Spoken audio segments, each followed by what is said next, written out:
At our son's lavish housewarming party, my wife grabbed my hand and whispered that we needed to leave immediately. I asked her why, but she stayed completely silent until we got into our car. Finally, she turned to me, her face pale in the streetlights, and said, "You didn't actually see it, did you?" What she told me next left me completely frozen. Before I continue this story, let me know where you are watching from in the comments below. Hit like and subscribe if you have ever had to stand up to family who underestimated your worth. I kept my hands firmly gripped on the steering wheel of my old sedan as we navigated the winding, immaculate streets away from Brian's sprawling $2 million suburban estate. The silence inside our car was suffocating heavy with an unspoken dread that I could not quite place. Just minutes earlier, I had been standing in the opulent marble-floored foyer of my son's new home, sipping cheap champagne out of an expensive crystal flute. I had spent the evening silently reflecting on the immense pride and the equally immense financial sacrifice it had taken to get him there. 3 years ago, I had liquidated my entire retirement account, every penny I had earned from 40 years of grueling blue-collar labor, to seed Brian's independent real estate tech startup. He had promised me it was the opportunity of a lifetime, and seeing the valet parking and the catered appetizers at his party, I had foolishly believed my sacrifice had borne fruit. But the ambient noise of the celebration had been shattered when my wife Linda gripped my forearm with a strength I had not felt from her in decades. Her face was entirely ashen, stripped of all color, her eyes wide with a quiet, terrified urgency. She had demanded we leave right that second, offering no explanations to the confused guests or to Brian, who was busy posing for photographs by the infinity pool. I had obeyed her, trusting the woman I had been married to for 40 years. Now, as the glow of the wealthy subdivision faded in my rearview mirror, the silence between us became unbearable. I asked her again what had happened. Linda took a trembling breath, staring blankly out the passenger side window into the dark. She explained that she had felt a sudden chill during the party and had gone upstairs, slipping away from the crowd to find the coat room. She had accidentally opened the wrong door and stepped into Brian's private home office. It was a massive room, she said, smelling of rich mahogany and expensive leather. On the center of the desk, illuminated by a single brass reading lamp, was an open leather portfolio. She had only glanced at it, intending to turn away, but the bold black lettering at the top of the document had caught her eye.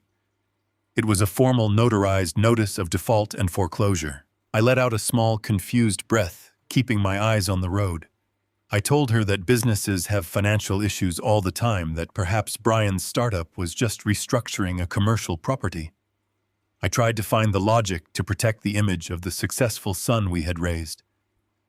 But Linda turned to me, tears welling in her eyes, and shook her head slowly. She said the foreclosure notice wasn't for a commercial property. It wasn't for the new mansion we had just left. The address printed on the bank's final warning was our address. My foot instinctively eased off the accelerator. The car slowed as the reality of her words began to seep into my consciousness. I asked her what she meant, my voice barely more than a hollow whisper. Linda's hands shook as she clutched her purse in her lap. She told me she had picked up the document to read the details. The foreclosure was for our modest suburban home, the home we had completely paid off 10 years ago. But that wasn't the detail that had drained the blood from her face. She looked at me, her voice breaking, and revealed that the document showed my signature. According to the paperwork sitting on Brian's desk, I had signed our home over to an anonymous shell company to serve as the primary collateral for the massive multi-million-dollar loan Brian had taken out to purchase his new mansion. I stared through the windshield, the yellow lines of the road blurring together. The bank was foreclosing in exactly 14 days. Brian had forged my signature. He had secretly leveraged the roof over our heads, the only security we had left in the world, after giving him my retirement to finance his arrogant display of wealth. He had thrown a lavish housewarming party to celebrate a home bought with the stolen equity of his own parents' lives, knowing full well we were about to be thrown onto the street. I did not scream. I did not hit the steering wheel or turn the car around to confront him in front of his wealthy new friends. The betrayal was so absolute, so profoundly deep, that it bypassed anger and settled into a cold, hyper-focused state of clarity. I drove the rest of the way in total silence. When we finally pulled into our familiar cracked concrete driveway, the sight of our porch light felt different. It was no longer a symbol of our hard-earned peace. It was a target. I walked through the front door and went straight down the hallway to my den. I didn't turn on the main overhead lights. I didn't want to alert the neighbors or create any illusion of panic. I sat at my old metal filing cabinet in the dark, illuminated only by the small desk lamp, and I began the most agonizing audit of my life. The metallic scrape of the drawer opening sounded incredibly loud in the silent house. I pulled out every folder, every piece of mail, every financial record from the past 36 months. I forced my mind to travel back 3 years to the day Brian had come to me in a state of absolute panic. He had been pacing this very room, sweating, claiming he desperately needed a cosigner for what he called a minor business liability waiver to get his real estate firm off the ground. He had told me it was just a formality, a piece of red tape that carried zero financial risk. I had trusted my son. I had read the top pages signed where he pointed and handed the packet back to him. Sitting in the dim light of my den, I finally found my copies of those documents hidden in a thick manila envelope. I read them word by word. The truth was a physical blow to my chest. Brian had swapped the pages. The liability waiver had been a decoy. Buried beneath the mundane legal jargon was a sweeping, irrevocable financial power of attorney. I had given him the legal authority to act on my behalf in all property and banking matters. He hadn't technically forged my signature on the mansion's collateral documents. He had legally signed them as me, using the weapon I had unwittingly handed him out of blind paternal love. My hands began to tremble, not from fear, but from the terrifying realization of how long this had been planned. If he had used the power of attorney to mortgage the house, what else had he done? I frantically began digging through a stack of unopened mail that I usually let accumulate. I found a secondary bank notice completely buried beneath junk mail and catalogs. I tore it open. It was a statement for the joint savings account Linda and I had maintained for emergencies, the account where we kept our small Social Security deposits and the meager remnants of our savings. I traced my finger down the columns of numbers. Over the past 6 months, the account had been systematically drained. Thousands of dollars transferred out in steady, calculated increments, all redirected to an offshore limited liability company. The name of the company matched the shell corporation listed on the collateral documents Linda had seen. Brian hadn't just leveraged our house. He had been quietly siphoning our daily survival money to maintain his lifestyle, bleeding us dry while smiling in our faces. We were effectively bankrupt. I leaned back in my chair, the papers scattered across my desk like the wreckage of my life. My own son had looked at his parents not as people to be loved, but as a resource to be completely consumed and discarded. He had planned to let the bank take our home in 2 weeks, leaving us destitute while he hosted catered parties in a mansion built on our ruin. The grandfather clock in the hallway chimed quietly, marking 2 in the morning. The silence was broken by the sudden sharp vibration of my cell phone on the desk. The screen lit up with a bright blue glow in the dark room. It was a text message from Brian. I stared at his name for a long time before opening it. The message read, "Sorry. You guys left early. By the way, I am sending a home equity appraiser over to your place on Tuesday. Just a free perk from my firm to help you guys evaluate your assets. Love you." I read the words again and again. The casual, loving tone was nauseating. He wasn't sending an appraiser as a perk. The timeline was too precise. With the bank foreclosing in 14 days, Brian was panicking. He needed to fast-track the liquidation of our home, likely to squeeze out whatever remaining equity existed before the foreclosure hit the public records and his shell company was investigated. He wanted to sell the house out from under us before we even knew we were being evicted. I felt a profound shift within myself. The father who had loved and trusted his son completely died in that dark room, replaced by a man who realized he was fighting for his very survival. I did not text him back with accusations or threats. I knew that showing him my hand would only give him the opportunity to accelerate his plans and destroy the evidence. I had to remain the ignorant, trusting old man he believed me to be. I carefully typed my response, ensuring my tone matched the oblivious father he expected. I wrote stomach bug. We are resting. See you Tuesday. I hit send and watched the message deliver. I turned off my phone, placed it face down on the desk, and looked at the scattered bank statements. The shadow war had officially begun, and I was going to ensure that when the dust settled, my son would face the absolute undeniable consequences of his greed. Monday morning arrived with a bitter, freezing rain that perfectly matched the hollow ice sitting heavily in my chest. I did not go to the soft-spoken family attorney who had handled my modest taxes and simple wills for the past 30 years. He was a good man, but a good man was absolutely useless to me now. I needed a mercenary. I needed a predator who understood the precise anatomy of betrayal and financial slaughter.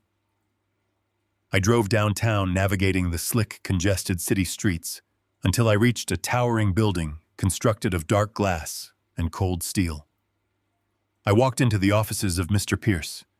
Pierce was an aggressive estate litigator known throughout the city for dismantling complex corporate fraud and eviscerating white-collar thieves. He had a reputation for being entirely ruthless, a man who possessed no sentimental weaknesses. Sitting in his pristine waiting room holding my worn leather briefcase on my lap, I felt the phantom weight of the past weekend dragging me down into a dark abyss. I had spent 40 years building a clean, honest life as an auto mechanic. My hands were permanently scarred and stained with engine grease so that my son could grow up with soft hands and endless opportunities.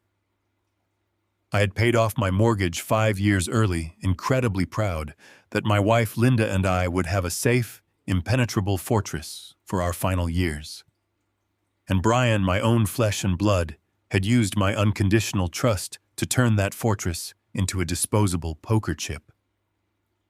I felt my jaw clench so hard my teeth ached. The receptionist called my name, breaking me out of my dark thoughts. Pierce did not offer me a warm smile or a comforting cup of coffee when I entered his office. He was a man of sharp angles, tailored suits, and calculating predatory eyes. He pointed to the heavy leather chair right across from his massive mahogany desk. I sat down and immediately opened my briefcase. I did not give him a tearful preamble about a broken heart or a fractured family. I pulled out the copied financial power of attorney, the forged collateral agreements, and the devastating bank statements showing the systematic monthly draining of my life savings.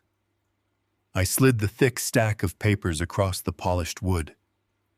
I told him my son had used a fake liability waiver to trick me into signing away my financial autonomy. I told him my house was exactly 14 days away from a catastrophic foreclosure because my son had illegally leveraged it to buy himself a $2 million mansion. Pierce picked up the papers. He read them in absolute, terrifying silence.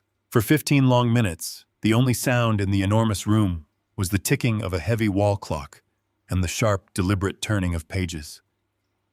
When Pierce finally looked up, his eyes were cold and intensely focused. He asked me directly if I was prepared to see my son completely ruined. I did not blink. I did not hesitate. I told him I wanted to know exactly how deep the rot went, and I wanted to salt the earth so nothing could ever grow there again. Pierce nodded once. He turned to his dual computer monitors, his fingers flying rapidly across the keyboard as he accessed county databases, corporate registries, and property deeds. The silence stretched again, thick with impending ruin. Pierce began to speak, his voice devoid of any emotion, delivering a fatal diagnosis with surgical precision. He explained that Brian's real estate tech startup, the very company I had liquidated my entire retirement account to fund, did not actually exist. It was a hollow front, a ghost corporation registered to a virtual post office box in another state. There were no employees, no groundbreaking software, no legitimate revenue. Brian had quietly filed for bankruptcy over a year ago, keeping the failure a complete secret, while continuing to project the image of a wealthy visionary. I gripped the armrests of my leather chair as Pierce continued to dissect my son's fraudulent life. He pulled up the financing records for Brian's new sprawling mansion. No traditional bank would touch him, Pierce explained. Brian was in massive, suffocating debt, but he had not borrowed from a standard lender or a legitimate credit union. Pierce turned the monitor slightly toward me, pointing a manicured finger at a series of redacted holding companies. The lien holders on Brian's property were a syndicate of private, illicit investors. They were dangerous loan sharks hiding behind sophisticated corporate veils. These were men who did not send polite collection letters or report missed payments to a credit bureau. These were men who resorted to brutal violence and absolute destruction when they were not paid on time. Brian was not just living a little beyond his means. He was actively drowning in a terrifying criminal underworld. He had thrown that lavish, catered housewarming party to maintain a desperate facade, projecting massive success, to keep his aggressive creditors temporarily at bay, all while he secretly drained my checking accounts to cover the exorbitant illegal interest payments. The $2 million house was a ticking time bomb, and my modest, hard-earned home was the only collateral keeping my son alive. I thought I had reached the absolute bottom of this nightmare.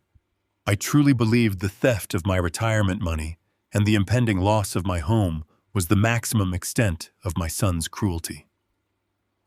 I was completely wrong.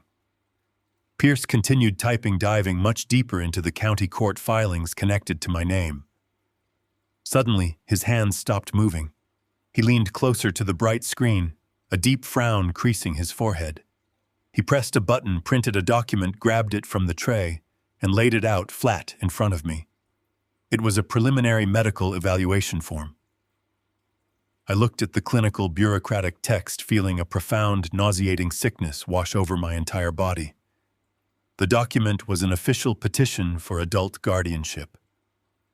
Pierce pointed his pen to the bottom paragraph, tracing the horrifying words. Brian had filed formal legal paperwork to establish that I was suffering from severe cognitive decline. My son was actively building a legal case to declare me legally insane and entirely incompetent. Pierce explained the brutal, calculated mechanics of this new trap. A financial power of attorney could potentially be challenged in court. A forged collateral signature could eventually trigger a lengthy police investigation. But if Brian successfully convinced a judge that I was senile, he would be granted unchecked, absolute legal authority over every single aspect of my life. He could bypass the messy bank foreclosure entirely. His true plan was far more sinister than simply letting the bank take my house. He intended to force Linda and me into a miserable state-run medical ward. Once we were locked away and declared unfit to manage our own affairs, he could legally and cleanly liquidate our home. He would sell the house out from under us, hand the massive proceeds directly to his dangerous private creditors, to save his own skin and leave us rotting in a cheap facility until the day we died. The sheer magnitude of the evil sitting on the desk between us took my breath away. Brian did not just view me as a bank account. He viewed me as a piece of meat, an obstacle to be permanently erased. He was willing to strip me of my basic human rights, my freedom, and my dignity just to cover up his own catastrophic failures. I stared at the medical form, tracing the lines of my son's forged narrative about my supposed memory loss and aggressive outbursts. He was writing a fiction that would end my life as I knew it. Pierce sat back in his chair, folding his hands together. He told me that Brian had already scheduled a private medical evaluator to visit my home. He warned me that this evaluator was likely corrupt, a paid actor in Brian's elaborate scheme hired to rubber stamp the diagnosis of dementia, regardless of my actual mental state. Pierce said we had very little time to counter this maneuver. If that medical report was officially finalized and filed with the probate judge, fighting the guardianship would become a massive, agonizing uphill battle. Brian was moving fast, desperate to secure the equity before his illicit creditors lost their patience and came looking for their money. I looked away from this horrific document and met Pierce's gaze. The shock and the nausea evaporated leaving behind a cold, indestructible resolve. The father who would have wept for his lost boy was gone, buried under the sheer weight of this ultimate betrayal. I asked Pierce what our next move was. I told him I did not just want to stop the foreclosure. I wanted to dismantle my son's entire world. I wanted to turn his own traps against him and watch his arrogant facade shatter into a million irreparable pieces. Pierce allowed a slow, dangerous smile to form on his lips. He pulled a fresh legal pad toward him and uncapped his pen. He told me that if we were going to execute a counter-offensive, we had to move with absolute precision and zero hesitation. We had to let Brian believe his plan was working perfectly. We had to feed his arrogance until the very last second. I agreed without a single reservation. The Shadow War was no longer just about saving my home. It was about absolute surgical retaliation. I would play the role of the frail, fading old man exactly as my son had scripted it, but I would be the absolute architect of his total ruin. Tuesday morning crept into the house with the cold, pale light of an overcast sky. Stephen stood alone in the center of his living room, listening to the rhythmic ticking of the wall clock. Linda had gone to her sister's house for the day, a necessary absence. Stephen needed the house completely quiet, and he needed to be the sole target of the predator his son was sending. He walked over to the heavy oak coffee table, a piece of furniture he had restored with his own hands 30 years ago. Slipping his hand underneath the polished wood, he pressed a small piece of heavy-duty tape against the grain. Attached to the tape was a high-definition digital audio recorder blinking with a tiny red light that signaled it was actively capturing every sound in the room. He stepped back and surveyed the space. He had deliberately left the morning newspaper scattered across the rug. He placed a dirty coffee mug on the mantel and left his reading glasses on the floor near the sofa. He needed the environment to reflect the lie his son was constructing. He was a proud man, a man who had spent 40 years working under the hoods of trucks and sedans, building a life of dignity through sweat and grease. Stripping himself of that dignity voluntarily was a bitter pill to swallow, but the survival of his family depended on his absolute humiliation in this moment. At precisely 10 o'clock, a sharp, confident knock echoed through the quiet house. Stephen took a deep breath, letting his shoulders slump. He softened the sharp, observant focus in his eyes, replacing it with a hazy, vacant stare. He shuffled toward the front door, dragging his feet slightly against the hardwood floor, mimicking the unsteady gait of a man losing his grip on reality. When he opened the door, he was greeted by a tall man in a crisp, tailored suit, holding a sleek leather briefcase. The man flashed a brilliant, practiced smile that did not reach his cold, assessing eyes. He introduced himself as Mr. Barnes, claiming to be the equity consultant Brian had arranged to evaluate the property. Stephen let him in, offering a trembling handshake and a confused nod. From the moment Barnes stepped over the threshold, Stephen knew Pierce was right. A real estate appraiser looks at the crown molding the condition of the hardwood floors, the integrity of the windows. Barnes did not look at the house. He looked at Stephen. He watched how Stephen walked. He observed how Stephen hesitated before answering simple questions. He was a predator evaluating wounded prey. Barnes sat on the sofa right above the hidden recorder and pulled a thick notepad from his briefcase. He did not ask about the square footage or the recent roof repairs. Instead, his voice dripped with a patronizing artificial sweetness as he asked Stephen how he was feeling today. He asked if Stephen remembered what day of the week it was.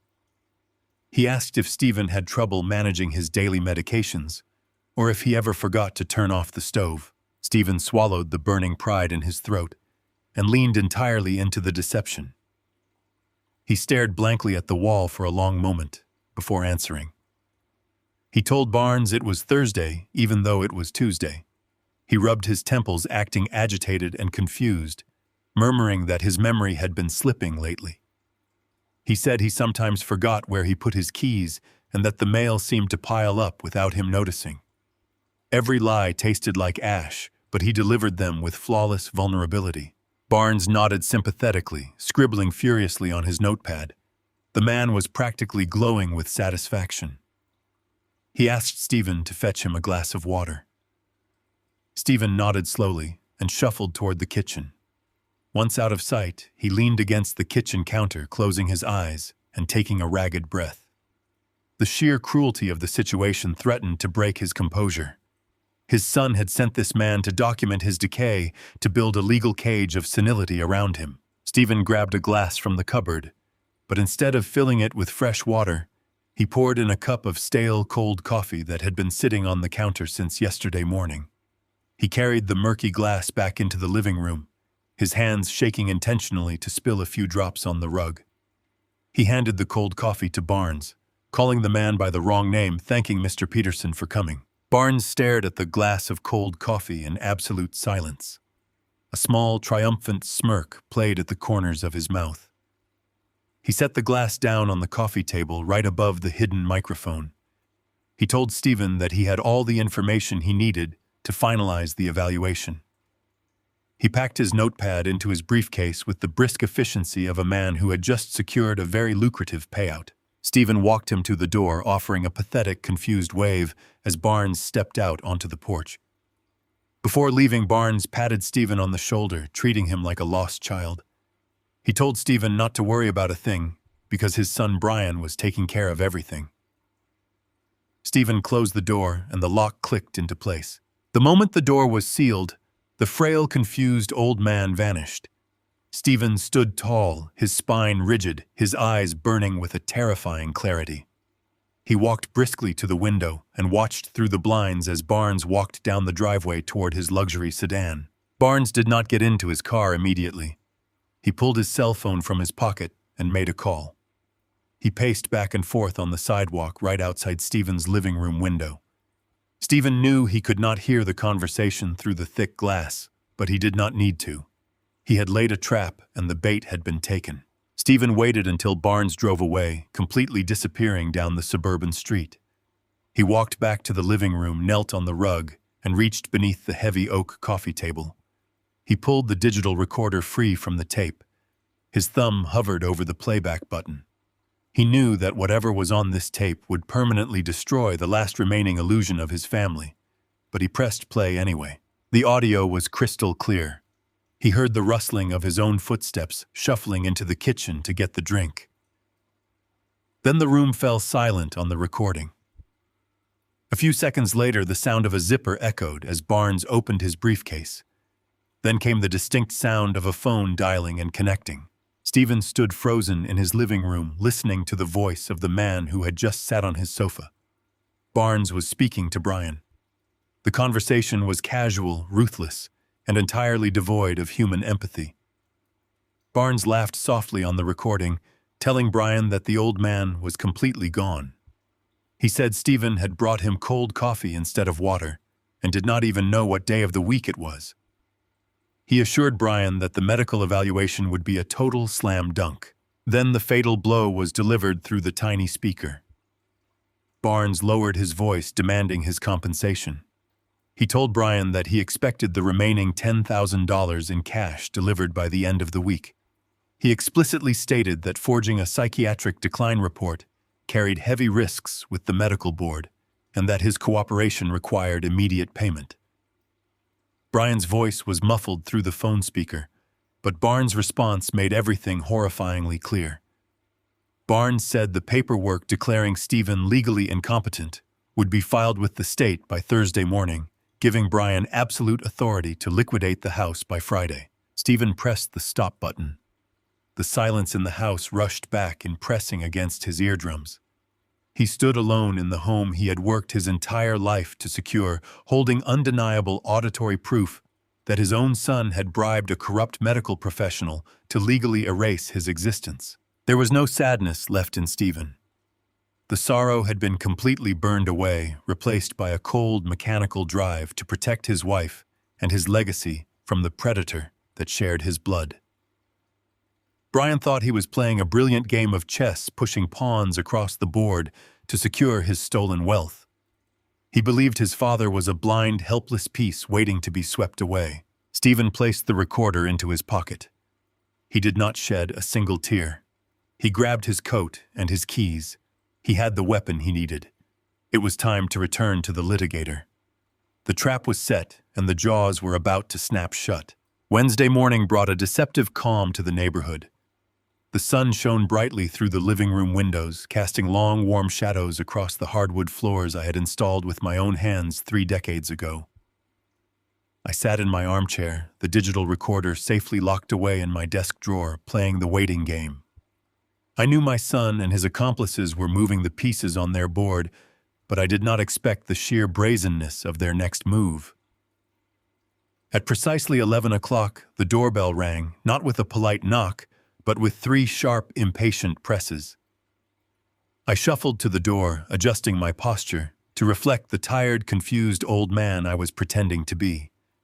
When I pulled the heavy wooden door open, I did not find another paid professional or a bank representative.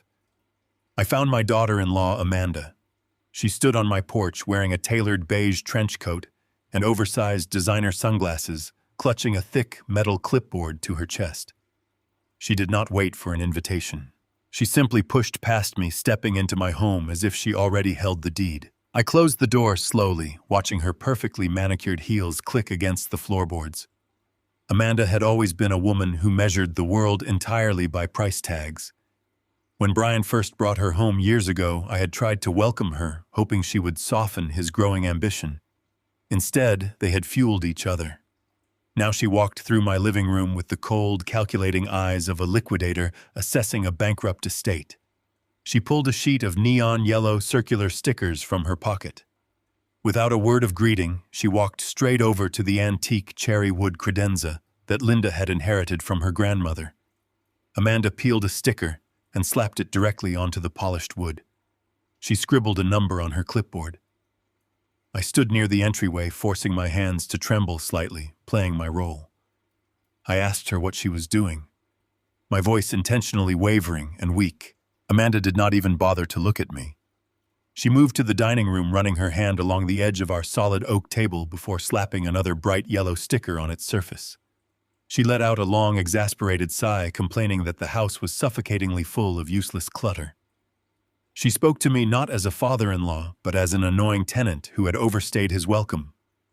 She said she was doing us a massive favor by cataloging these dusty old relics for an estate auction. She claimed she was trying to clear out the junk before the transition, so we would not have to deal with the heavy lifting. The transition. She used the word so casually, masking the horrific reality of the state-run ward she and Brian were planning to lock us inside. I watched her slap a sticker on the mantel clock my wife cherished. My blood roared in my ears, but I kept my face slack, my eyes wide and vacant. I asked her what transition she meant, letting a note of pathetic confusion slip into my voice. Amanda finally stopped her pacing and turned to face me. She looked at me from head to toe, her expression twisting into a sneer of absolute disgust. She walked closer, her expensive perfume filling the air, completely masking the scent of the fresh coffee I had brewed. She looked at my hands, the hands that were permanently calloused and stained from 40 years of rebuilding transmissions and replacing engine blocks. I had spent my entire life under the hoods of cars, breathing in exhaust and grease so that she and Brian could live in absolute luxury. Amanda looked at those hands and scoffed. She told me I had wasted my entire life. She said I had spent 40 years breaking my back for pennies because I never knew how to leverage capital. She mocked my blue-collar existence, stating that hard work was a myth for the foolish, and that real wealth was built by moving assets and outsmarting the weak. She stood in the home my labor had paid for and told me I was a financial dinosaur who had refused to evolve. She said Brian was simply correcting my lifetime of mistakes by putting the equity of this property to actual use. I stood perfectly still, absorbing every venomous word. The sheer arrogance was staggering. She truly believed that my lifetime of honest labor was pathetic, and that her husband's criminal shell companies and loan shark debts were somehow a mark of superior intelligence. I wanted to reach out and throw her out of my house.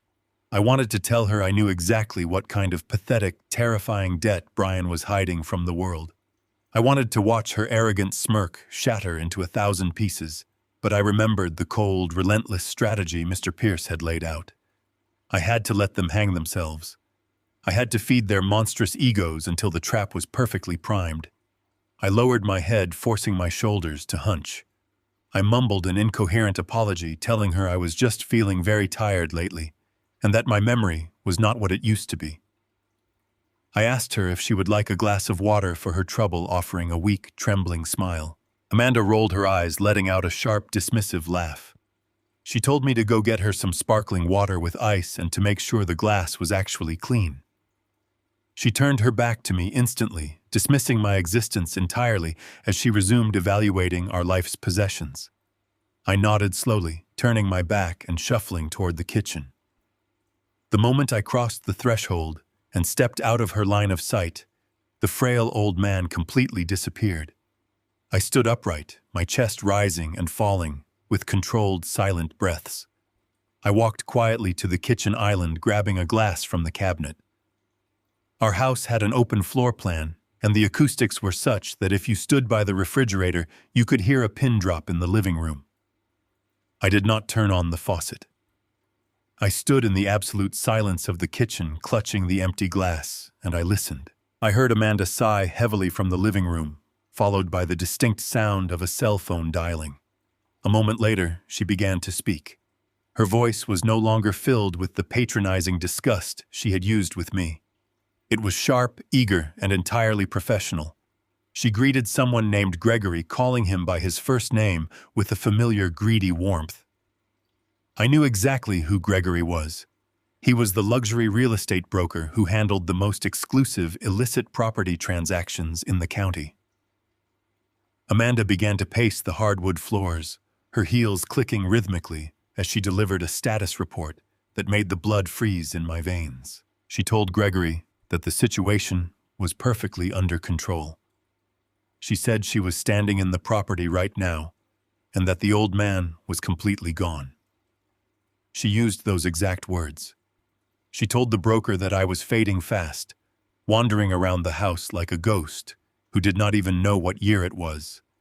She laughed a cold, soulless sound, assuring Gregory that the medical evaluation was fully secured and that the psychiatric decline report would be filed with the probate judge by Thursday morning. I gripped the kitchen counter, my knuckles turning white, as I listened to her sell my life. Then the conversation took a terrifying turn. Gregory must have asked about the timeline because Amanda's voice grew hushed and urgent. She told him that the syndicate investors were breathing down Brian's neck and that they could not afford a single delay. She explicitly stated the entire timeline of our destruction. Amanda confirmed that she and Brian had already booked a private medical transport van. The van was scheduled to arrive at our front door at 9 o'clock sharp on Friday morning. They were bringing an emergency extraction team to force Linda and me into the state-run psychiatric ward, citing the forged medical report as their absolute legal authority. Once we were locked inside the facility and declared completely incompetent, the house would be completely theirs. Amanda told Gregory to have the buyers ready with the cash transfer because they were closing on the house at 3 o'clock on Friday afternoon. The call ended with a soft click. Amanda continued pacing the living room, completely unaware that I had heard every single word of her horrific blueprint. I stood in the kitchen, staring at the empty glass in my hand. The timeline was no longer an abstract threat. It was a concrete ticking clock counting down to our absolute ruin. Today was Wednesday. They were coming for us on Friday morning. I had exactly 48 hours left as a free man living in my own home. 48 hours before my son and his wife dragged me out of my front door against my will and sold my entire life to pay off a criminal syndicate. I turned the faucet on, letting the water run cold. I filled the glass and dropped in 3 ice cubes, listening to them clink against the rim. I took a deep breath, banishing the blinding rage back down into the darkest corner of my mind. I smoothed my expression, bringing back the vacant, weary stare. I shuffled back into the living room, holding the glass out with a trembling hand. Amanda snatched the water from me without a word of thanks, taking a sip and looking at her diamond-encrusted watch. She told me she was done for the day and that she would be back with Brian on Friday to finalize the transition.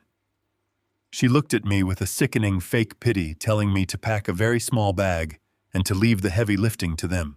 I nodded, muttering a quiet thank you.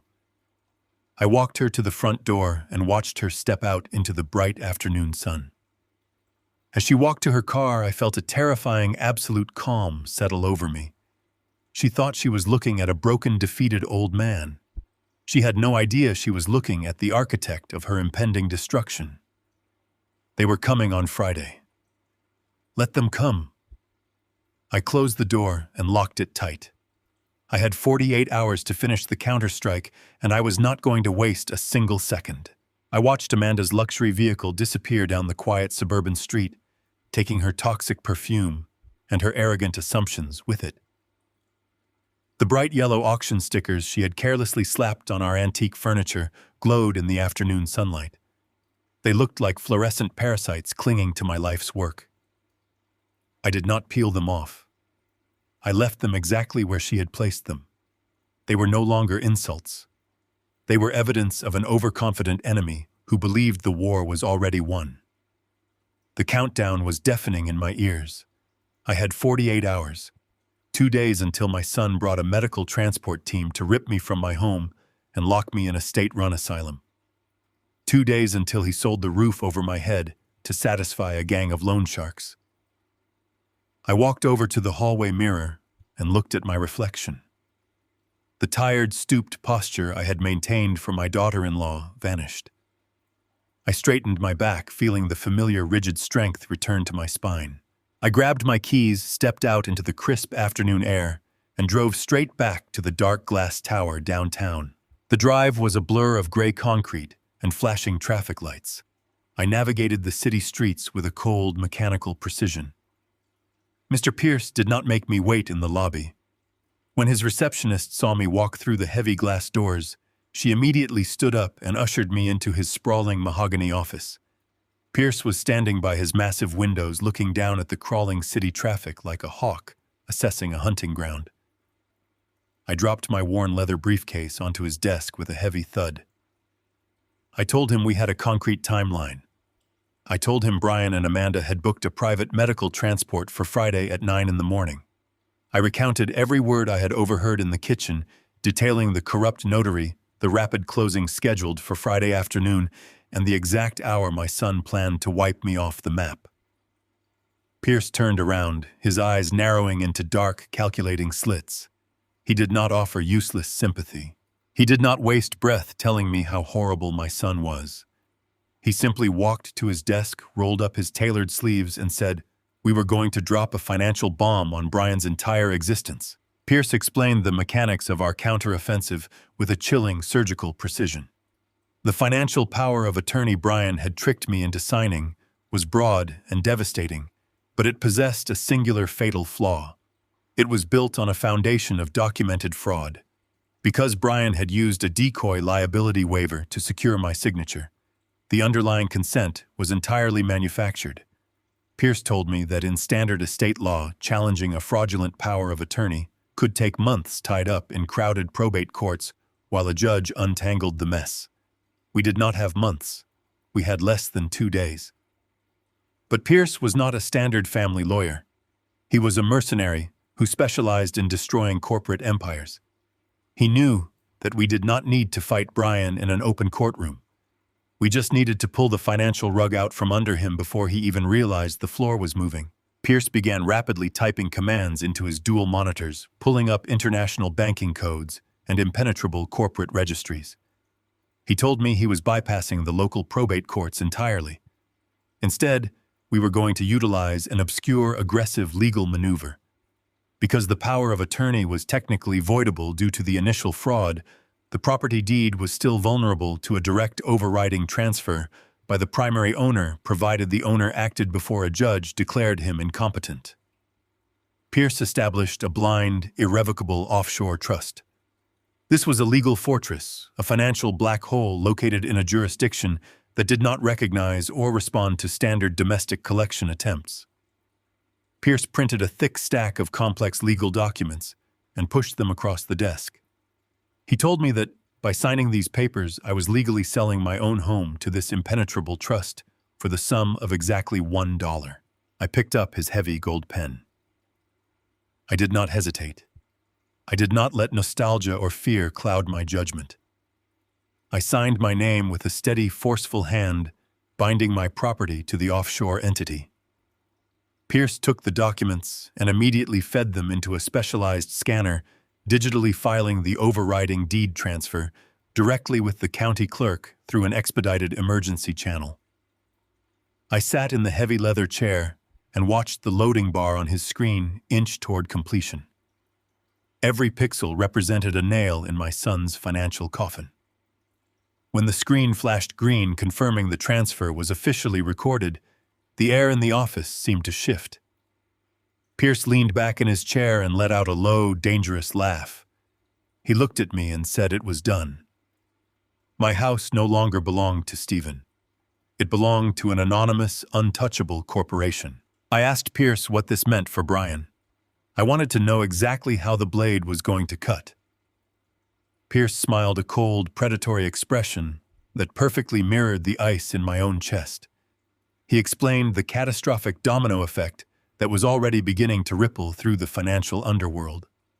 When Brian leveraged my home to secure the multi-million-dollar loan for his mansion, that loan was entirely contingent on the county deed remaining clear and accessible. The dangerous private investors, the loan sharks funding his lavish lifestyle, had a direct automated digital lien attached to my property. By transferring the true deed into a protected offshore trust, the collateral agreement Brian had signed instantly vaporized.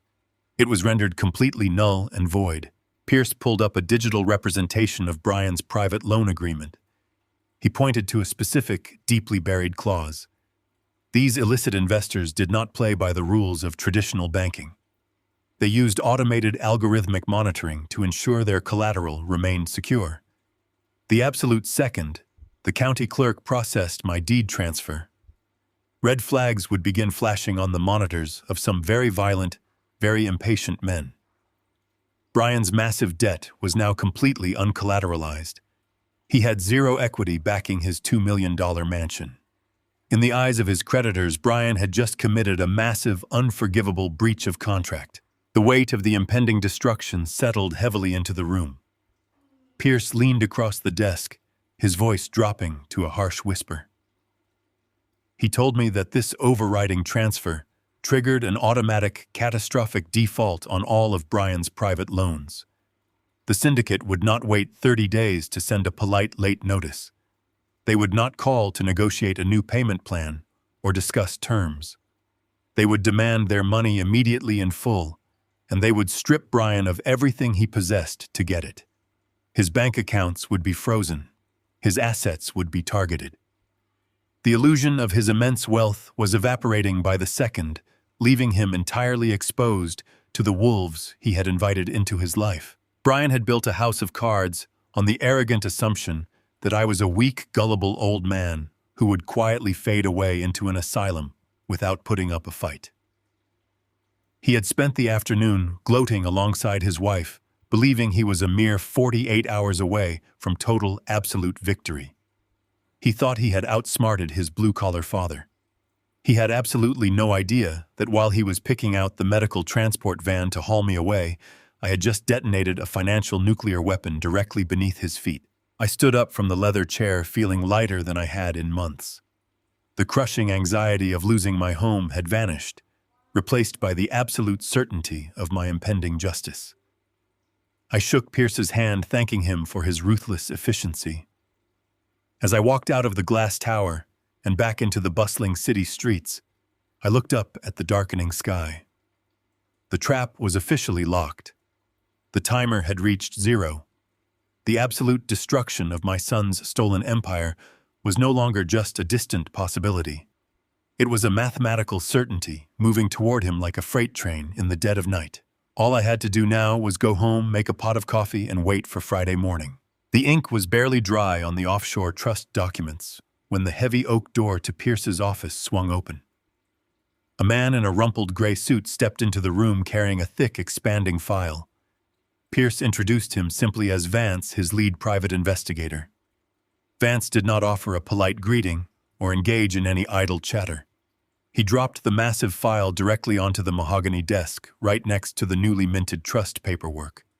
He looked exhausted, but his eyes held a sharp, predatory gleam. He told Pierce they had a massive, unprecedented escalation in the timeline.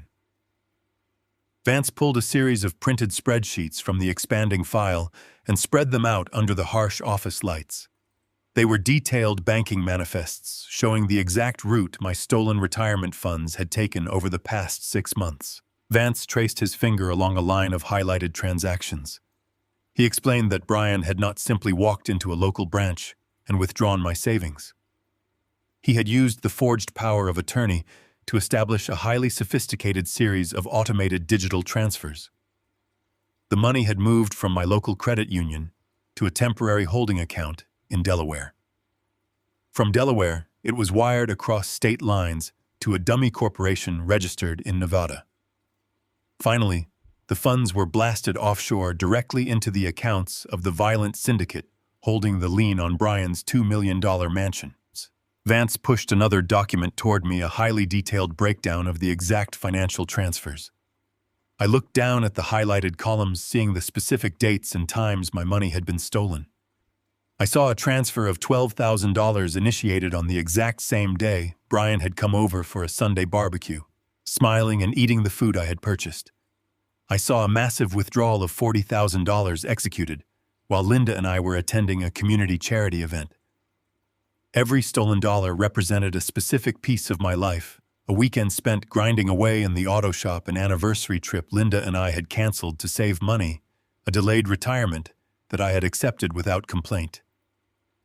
Brian had taken all of it and wired it across state lines to feed a bottomless criminal void. Vance explained that the sheer velocity of the transfers proved Brian was acting under extreme duress from the syndicate. He was bleeding me dry simply to cover the exorbitant illegal interest payments required to keep his creditors from breaking his legs. Vance looked at me, his expression deadly serious. He explained that by intentionally moving stolen funds across state lines to obscure their origin, Brian had triggered a massive jurisdictional shift. This was no longer a local civil dispute or a simple case of elder financial abuse. Brian had actively utilized federal banking channels to launder stolen money and funnel it directly into an illicit racketeering operation.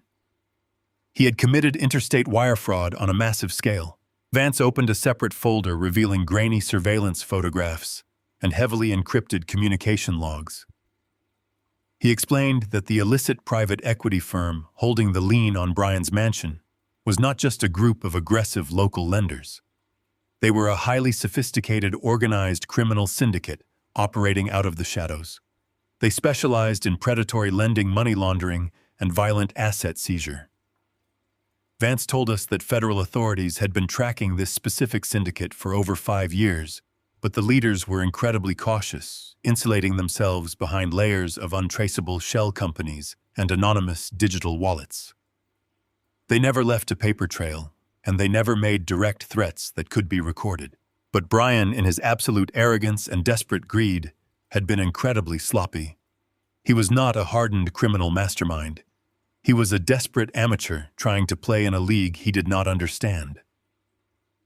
By using his own father's forged power of attorney to establish a direct, continuous pipeline of stolen funds across state lines, Brian had accidentally created a massive glowing beacon pointing directly to the syndicate's offshore accounts. Vance slapped a printed spreadsheet onto the desk, pointing to a series of routing numbers. He explained that Brian had linked his domestic dummy corporation directly to the syndicate's primary laundering hub. Pierce leaned back, his eyes gleaming with the thrill of the hunt. He told me that this changed the entire landscape of our counteroffensive. We were no longer just defending a suburban home from a fraudulent foreclosure. We were holding the exact key the federal government needed to dismantle a massive criminal empire. Pierce explained that the Financial Crimes Division of the Federal Bureau of Investigation would salivate over this specific paper trail. Brian's stolen money was the undeniable link the feds needed to secure wiretaps, asset freezes, and federal indictments against the syndicate leaders. I sat in the heavy leather chair staring at the highlighted numbers scattered across the polished wood. The sum of my entire life was printed on those pages. Decades of working overtime at the auto shop, freezing in the dead of winter, and sweating through brutal summers, all reduced to a series of digital blips on a criminal ledger. But the stolen money did not matter to me anymore. What paralyzed me was the sheer terrifying magnitude of my son's arrogance. I realized in that moment that Brian was not just a greedy child who had gotten in too deep with the wrong crowd. He was a calculated, unapologetic federal criminal. He had orchestrated a sophisticated money laundering operation using his own father's life savings as the primary fuel. He had knowingly exposed himself and his entire family to federal prison time simply to maintain the fragile illusion of a wealthy real estate mogul. He had crossed a threshold from which there was absolutely no return. Pierce leaned forward, resting his elbows on the desk, his calculating eyes locked onto mine. He told me we now possessed the exact ammunition required to completely obliterate Brian and his entire criminal network. We had the unredacted bank ledgers proving the systematic wire fraud. We had the original forged documents proving the initial theft and the illegal leverage of my home. And thanks to my foresight with the hidden device, we had the crystal-clear audio recording of the corrupt medical appraiser demanding a cash bribe to falsify a psychiatric hold against me. Pierce said this collection of evidence was a silver bullet. He told me he maintained a direct confidential contact within the Financial Crimes Division of the Federal Bureau of Investigation.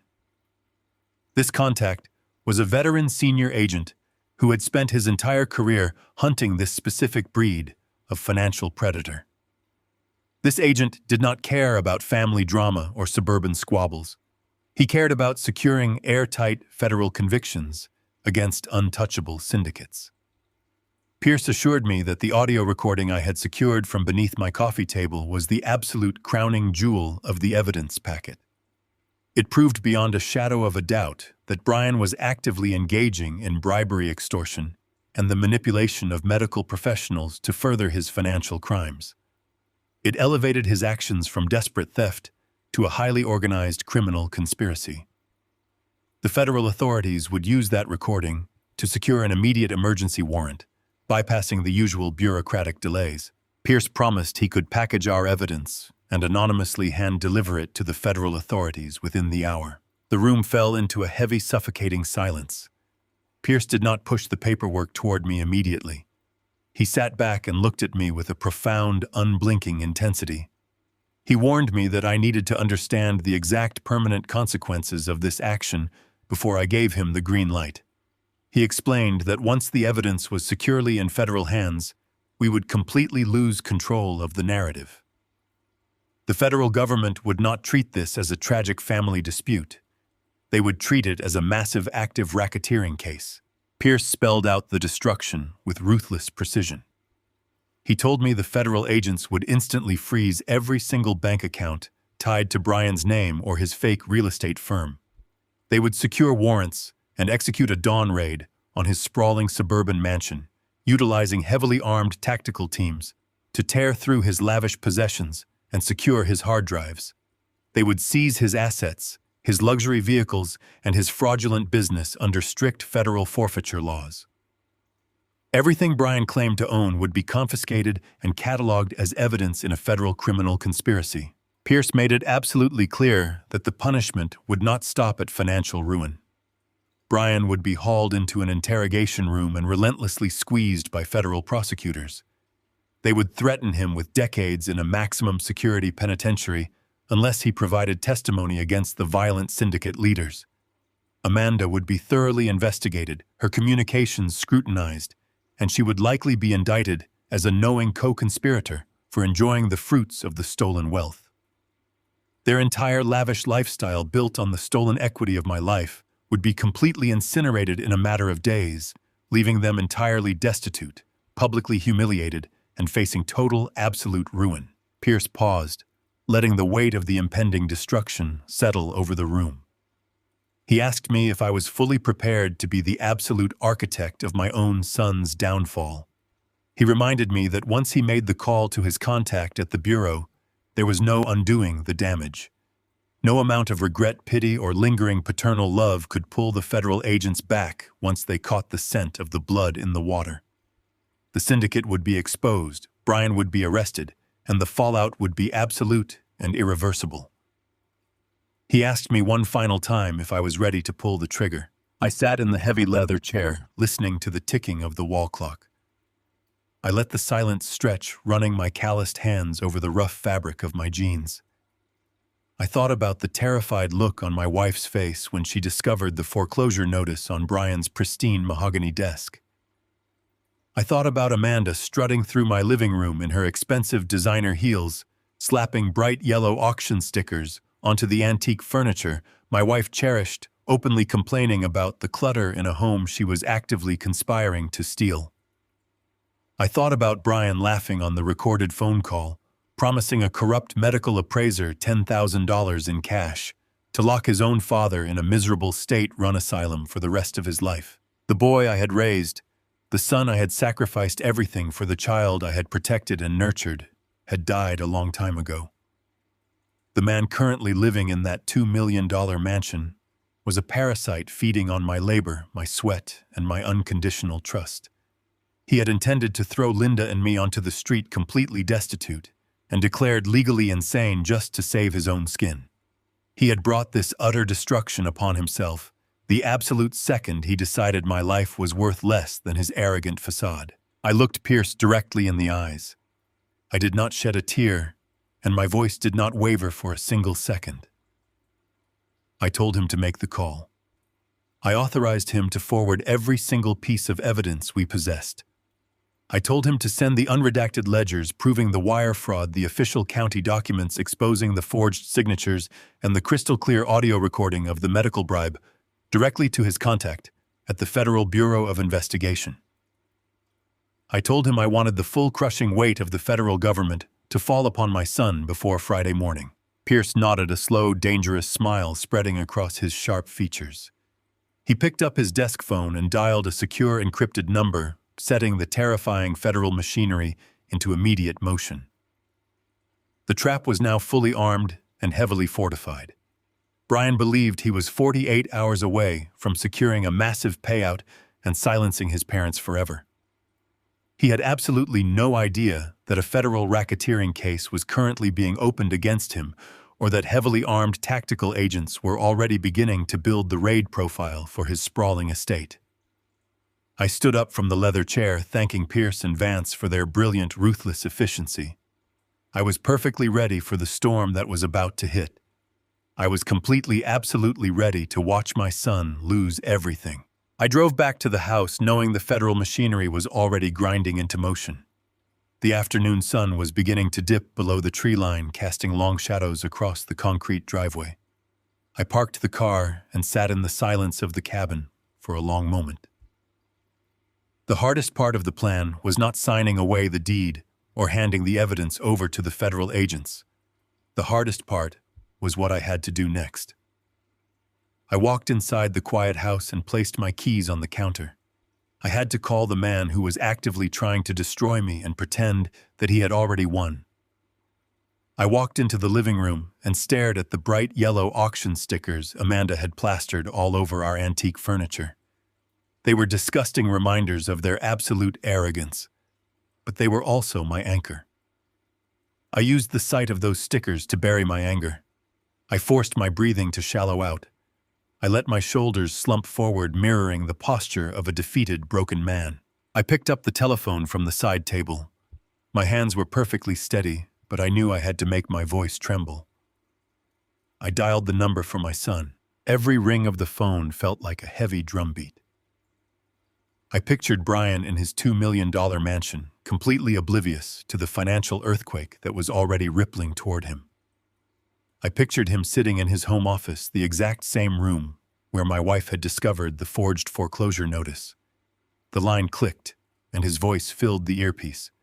He sounded smooth, confident, and terribly busy. He greeted me with a slick, casual tone, asking what was going on, and mentioning that he was right in the middle of a major real estate closing. The lie flowed from him with terrifying ease. I closed my eyes and let my voice crack. I did not speak clearly. I mumbled, letting my words trail off into a pathetic sigh. I told him I was just so very tired. I told him the house was becoming too much for me and his mother to handle. I fed him the exact narrative he had paid that corrupt medical appraiser to write. I said the stairs were getting too steep, the rooms were too drafty, and my memory was slipping away. I heard the subtle shift in his breathing over the receiver. The impatient businessman instantly vanished, replaced by the predatory opportunist who thought his prey had just walked willingly into the slaughterhouse. He lowered his voice, adopting a sickeningly sweet tone of artificial concern. He told me he completely understood, and that getting older was hard on everyone. He said he had been terribly worried about my cognitive decline lately. The sheer audacity of his performance made my stomach turn, but I swallowed the disgust. I leaned into the weakness. I told him he was right. I admitted absolute defeat. I said Linda and I could no longer manage the upkeep and that we were finally ready to let it all go. I asked him if he could come over on Friday morning to help us figure out the transition. I used the exact word Amanda had used earlier that week. Transition. The silence on the line was thick with his triumphant greed. I could practically hear the gears turning in his head as he calculated his absolute victory. He did not know that his private syndicate loans were currently defaulting. He did not know federal agents were assembling a raid profile for his estate. He only knew that the house equity he desperately needed to cover his crimes was suddenly being handed to him on a silver platter. He told me Friday morning was absolutely perfect. His voice was practically vibrating with barely contained excitement. He said he would bring all the necessary transition paperwork for me to sign, so I would not have to worry about a single legal detail. He promised to make the whole process incredibly smooth. Then he delivered the final crushing blow. He told me he would be bringing a specialized transport van on Friday morning. He said it was a luxury medical shuttle designed to take Linda and me to a beautiful new assisted living community where we would be completely taken care of. He was lying through his teeth. There was no beautiful community. There was only the bleak state-run psychiatric ward where he intended to lock us away forever. He was bringing a medical transport team to forcefully extract us from our home before the afternoon bank foreclosure could expose his fraud. He wanted us drugged, restrained, and institutionalized while he cashed the check from the sale of our property. I felt a cold, absolute chill settle deep into my bones. He was sealing his own fate with every word he spoke. I kept my voice incredibly frail and offered him a pathetic whisper of gratitude. I thanked him for being such a good son and for taking care of his elderly parents. I told him we would be packed and ready by 9 in the morning on Friday. He told me he loved me and hung up the phone. The dial tone hummed in the quiet living room. I slowly placed the receiver back onto the cradle. The frail old man completely vanished. I stood tall, my spine straight, my mind racing with absolute clarity. The trap was locked. Brian believed he was marching toward a massive payday. He had absolutely no idea that when he arrived with his transport van, he would be walking directly into a federal ambush. I walked into the kitchen and poured the remaining cold coffee down the drain. I opened the cabinet and pulled out 2 small travel bags. I packed only the absolute necessities for Linda and me. A change of clothes, our essential medications, and our personal identification documents. We were not going to a state ward, and we were not staying in this house. Pierce had already arranged a secure private cabin near the lake far away from the fallout that was about to obliterate this suburban neighborhood. I placed the bags by the back door, ready for our quiet departure. I moved through the house with absolute purpose. I did not pack any of the antique furniture or the expensive electronics. All of it was going to be left behind as a monument to the arrogance of my son and his wife. Let him try to auction off the dining table while the federal agents were placing him in handcuffs. Let Amanda stare at her bright yellow stickers while her bank accounts were permanently frozen. The house was no longer a home. It was a carefully constructed stage for the final act of this tragedy. The silence of the house wrapped around me thick and absolute. For the first time in weeks, my chest did not ache with the crushing pressure of impending homelessness. The fear had been entirely replaced by a profound, terrifying clarity. I closed my eyes and let the reality of the next 48 hours wash over me. I knew the fallout would be catastrophic. I knew that seeing my only child dragged away in federal chains would leave a permanent scar on my soul. But I also knew that inaction would result in our complete destruction. I had spent my life building engines, learning how every small gear and piston worked together to propel a machine forward. I had applied that exact same logic to dismantling the life of my son. Every gear was greased, every mechanism was locked, and the engine of his ruin was running perfectly. I turned off the living room lights and plunged the space into darkness. I sat in my armchair, watching the shadows stretch across the floorboards. I was ready. The bait had been taken, the federal trap was fully armed, and Friday morning was coming. Friday morning arrived with a heavy gray overcast that seemed to press down against the roof of the house. The grandfather clock in the hallway chimed 9 times, echoing through the quiet rooms with a somber finality. Stephen stood by the front window, looking out through the sheer curtains. He felt a gentle hand on his shoulder and turned to see his wife Linda standing beside him. Her eyes were red-rimmed and exhausted from a sleepless night, but she held herself with a quiet, fragile dignity. They had packed exactly 2 small travel bags, just as Stephen had instructed, leaving everything else exactly where Amanda had tagged it, with her neon yellow stickers. The house felt like a tomb, a monument to a life they were supposedly about to lose. A large white medical transport van turned onto their quiet suburban street. It did not have any hospital logos or official county markings on its side panels. It was a private mercenary vehicle hired for a very specific type of quiet, forceful extraction. The van pulled into their driveway, crushing the fallen autumn leaves beneath its heavy tires. A sleek black luxury sedan pulled in directly behind it, parking at a sharp angle that effectively blocked any chance of a vehicle escaping the garage. Stephen watched as his son Brian stepped out of the driver's seat of the sedan, adjusting his expensive silk tie and smoothing the lapels of his tailored suit.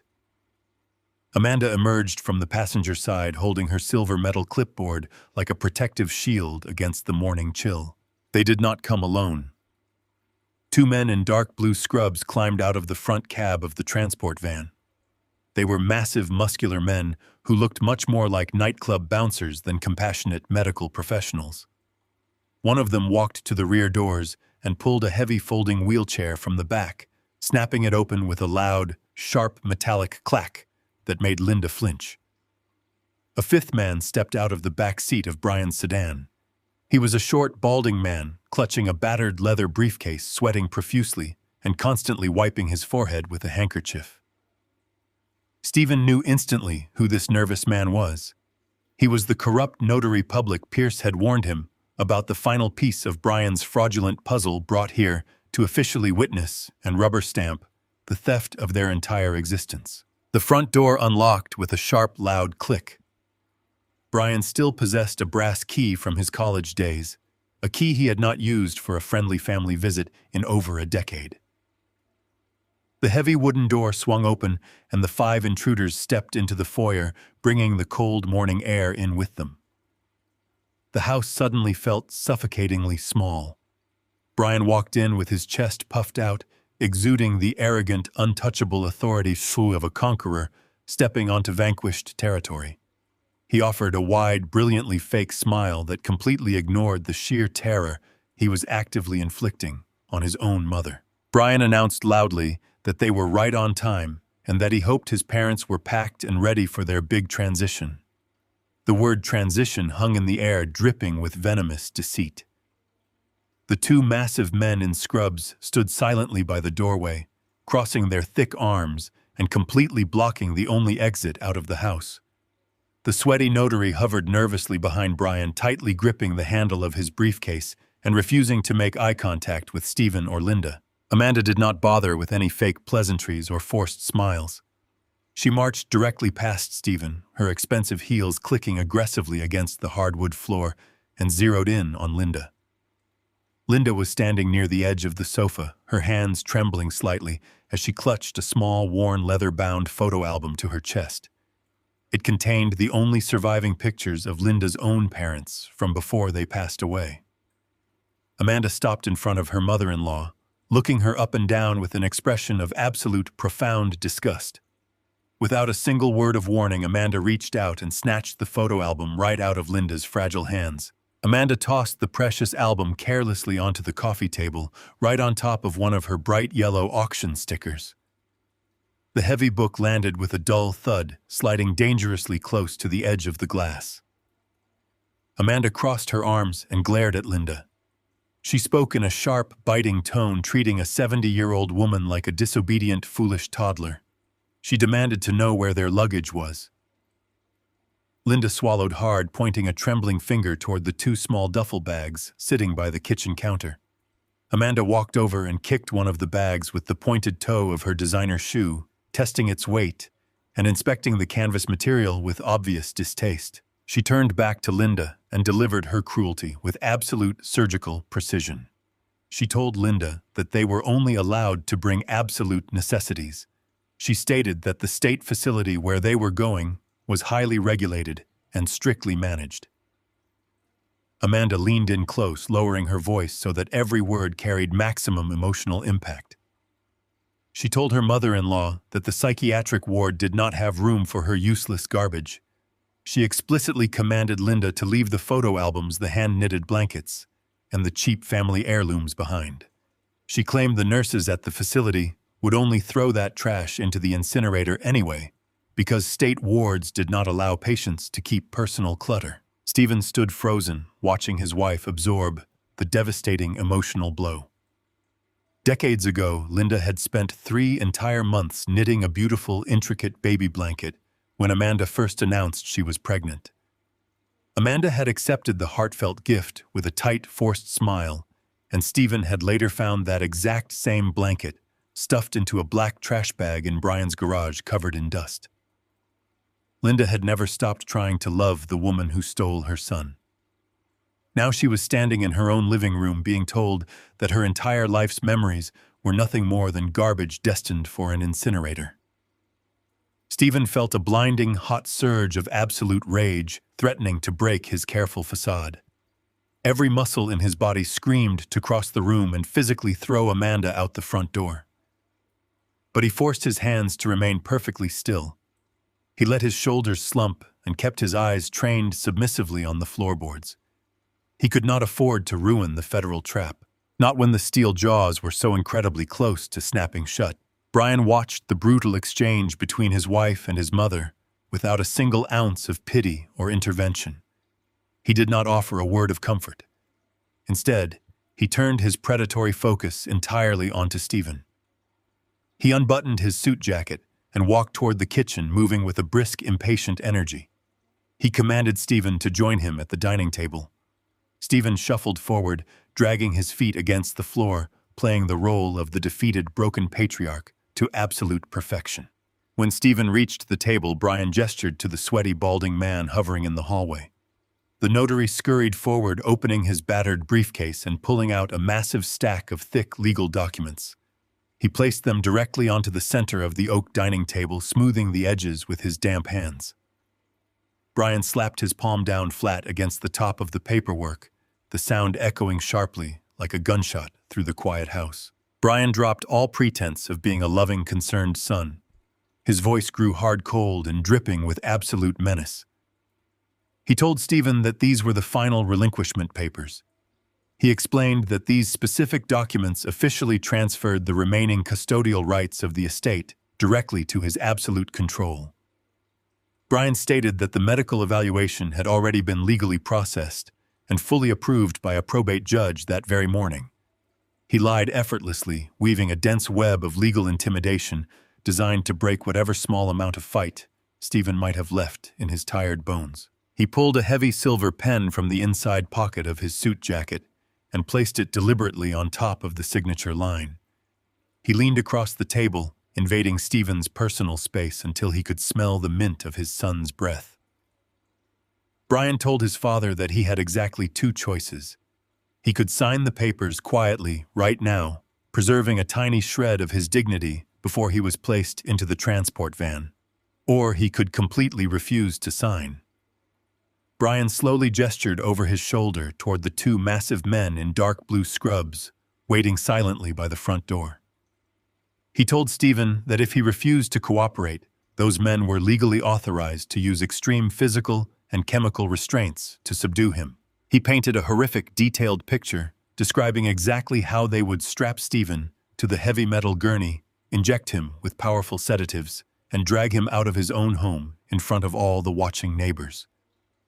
Brian whispered that it would be a terribly humiliating, chaotic scene, and that he really wanted to spare his poor mother the severe trauma of watching her husband being treated like a violent, rabid animal. Stephen looked down at the thick stack of forged relinquishment papers. The sheer magnitude of the betrayal was staggering. His only child had brought hired muscle and a corrupt official into his childhood home, using the horrific threat of violent physical restraint to extort a signature. Brian truly believed he held all the winning cards. He believed the hardwood floor beneath his feet was his permanent financial salvation. He had absolutely no idea that the true property deed had already been legally obliterated and securely locked inside an impenetrable offshore trust. He did not know that his massive private loans were currently entering catastrophic default across illicit criminal ledgers all over the globe. And most importantly, Brian did not know that the federal authorities already possessed the recorded audio of his medical bribes and the unredacted bank ledgers proving his massive interstate wire fraud. The sweaty notary stepped forward, pulling a heavy metal ink stamp from his pocket, clicking it nervously against the wood of the table. He asked Stephen to please sign the highlighted sections so they could quickly finalize the transition and get out of the house. Brian tapped the silver pen against the paper, demanding that Stephen pick it up. He told his father that the clock was ticking and that the transport van was running on a very tight, rigid schedule. Stephen slowly reached out his calloused fingers, hovering over the expensive silver pen. He let his hand tremble violently, mimicking the absolute terror of a man who realized his life was completely and utterly over. He looked up at Brian, looking directly into the cold, soulless eyes of the boy he had raised from infancy. Stephen knew the federal tactical teams were already moving into their final positions outside the neighborhood. He knew that picking up this silver pen was the final necessary delay in his masterfully constructed orchestration. He let out a long, shaky breath and wrapped his fingers tightly around the cold metal of the pen, ready to drag out his son's pathetic illusion of victory for just a few more agonizing seconds. The heavy silver pen hovered just a fraction of an inch above the thick stack of forged relinquishment papers. Brian stood over me with his chest puffed out in arrogant certainty. He tapped his polished leather shoe against the hardwood floor, a rhythmic sound of pure, burning impatience. The sweaty notary leaned forward, his damp hands clutching a metal stamp, ready to seal our doom. Across the room, Amanda watched with a sickening smirk, her arms crossed tightly over her tailored beige trench coat. The two massive men in dark blue scrubs shifted their weight by the front door, waiting silently for the command to drag me away. They all waited for the frail, defeated old man to surrender. They waited for the trembling hand to sign away a lifetime of honest labor. I let out a long, slow breath and simply dropped the pen. It clattered against the solid oak table and rolled off the edge, hitting the floor with a sharp metallic ping. The intentional trembling in my hands vanished completely. I straightened my spine, pressing my back firmly against the hard wooden chair. I looked up at my son and let the vacant, confused stare dissolve. In its place, I allowed the cold, absolute clarity I had harbored for days to finally rise to the surface. Brian stopped tapping his foot. His brow furrowed in sudden, sharp annoyance. He slammed his palm flat against the table, demanding to know what I was doing. He told me to pick up the pen and stop wasting his valuable time. He pointed a rigid finger toward the hired muscle at the door, warning me that his patience had officially run out and the transport van was waiting. I did not raise my voice. I did not shake. I reached down to the worn leather briefcase I had hidden beneath my chair earlier that morning. The heavy brass clasps clicked loudly in the silent, tense room. I pulled out a single pristine manila folder. I placed it flat on the table right on top of his fraudulent relinquishment papers. With a slow, deliberate motion, I placed my calloused hand on the folder and slid it directly across the smooth wood until it rested against his chest. I told him to open it. My voice was no longer a weak, pathetic whisper. It was the firm, resonant voice of a father giving his son an absolute, undeniable command. Brian stared at the folder as if it were a venomous snake. He scoffed, trying desperately to maintain his arrogant facade, telling me that whatever pathetic legal trick I thought I had found was completely useless against a judge's medical order. But his bravado was already cracking at the edges. The absolute absence of fear in my eyes was unnerving him. He snatched the folder and flipped it open. I sat in perfect silence, watching the exact moment my son's meticulously constructed universe shattered into a million irreparable pieces. Brian's eyes darted across the heavy legal stationery. The document bore the official raised seal of the county clerk and the unmistakable, formidable letterhead of Mr. Pierce's law firm. It was not a medical appeal. It was not a plea for more time. It was an irrevocable notification of a completed absolute transfer of deed. I watched the blood rapidly drain from his face. His perfectly tanned skin turned an ashen, sickly gray. His jaw went completely slack. The sweaty notary leaned over his shoulder, squinting through his thick glasses to read the dense legal text. The notary let out a sharp, terrified gasp and immediately took 3 rapid steps away from the table, as if the paper itself were on fire. The notary knew exactly what he was looking at, and he knew instantly that he had been dragged into a massive, fatal trap. Brian's hands began to shake violently. The expensive pages rattled against each other in his grip. He read the words over and over again, unable to comprehend the absolute destruction of his master plan. He stammered, looking wildly from the paper to me and back again. He whispered that this was impossible. He said the house was his collateral.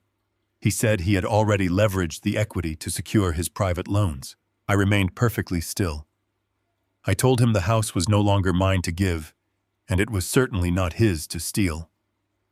I explained with surgical calm that the true deed to the property he was currently standing inside had been completely and legally transferred into an impenetrable offshore trust 24 hours ago. I told him that his forged power of attorney was now backed by absolutely nothing. Amanda noticed the sudden, terrifying shift in the atmosphere. She dropped her metal clipboard onto the sofa and marched toward the dining table, her expensive heels clicking frantically. She demanded to know what was going on. She ripped the paper out of Brian's trembling hands. Her eyes scanned the document, and she let out a piercing, horrified shriek. The confident, sneering woman who had just called my life's work garbage suddenly looked like a trapped, terrified animal. Brian collapsed into the chair opposite me.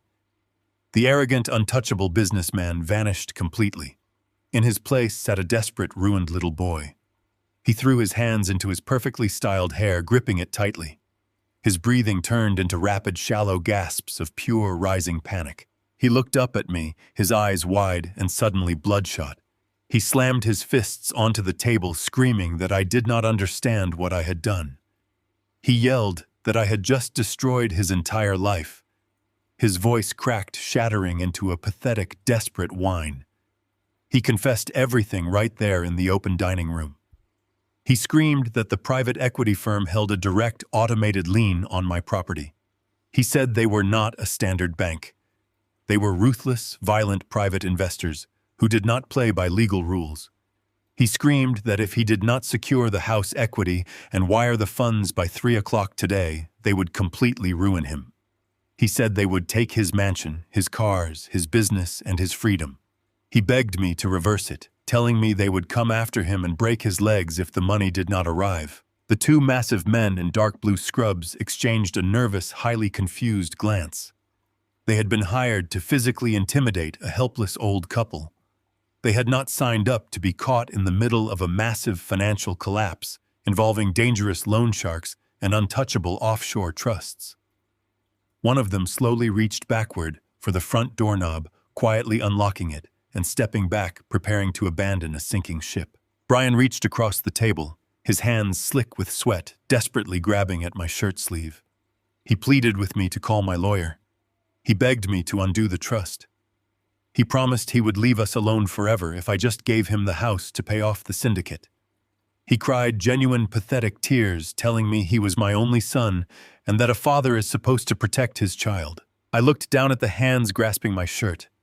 I thought of the 40 years I had spent breathing in harsh exhaust fumes and burning my skin on hot engine blocks just to put food on his plate. I thought of the countless brutal overtime shifts I had worked to pay for his college tuition so he would never have to struggle the way I did. I had spent my entire adult life shielding him from the harsh realities of the world, and in return he had brought monsters directly to my door. I gently, but firmly, peeled his sweaty fingers off my arm. I pushed my chair back and stood up, towering over him. The air in the room grew incredibly heavy and cold. I did not yell. The absolute quiet of my voice carried more devastating weight than any scream ever could. I looked my son dead in the eye and delivered the final, fatal blow. I told him I knew everything. I watched his breath hitch in his throat as I methodically dismantled his remaining illusions. I told him I knew about the forged signatures on the initial liability waivers. I told him I knew about the dummy shell company registered in Nevada. I watched his eyes widen in sheer, unadulterated terror as he realized the exact depth of my knowledge. I told him I knew he was using my life savings to illegally wash stolen money across state lines. Amanda let out a muffled sob, covering her mouth with her hands, backing away from the table as if she were trying to merge with the wallpaper. She knew the explicit mention of shell companies and interstate wire transfers meant guaranteed federal prison time. I leaned forward, resting my calloused knuckles heavily on the solid oak table. I lowered my voice to a sharp, deadly whisper that forcing Brian to hear every single syllable. I told him I knew he had paid a corrupt medical appraiser $10,000 in cash.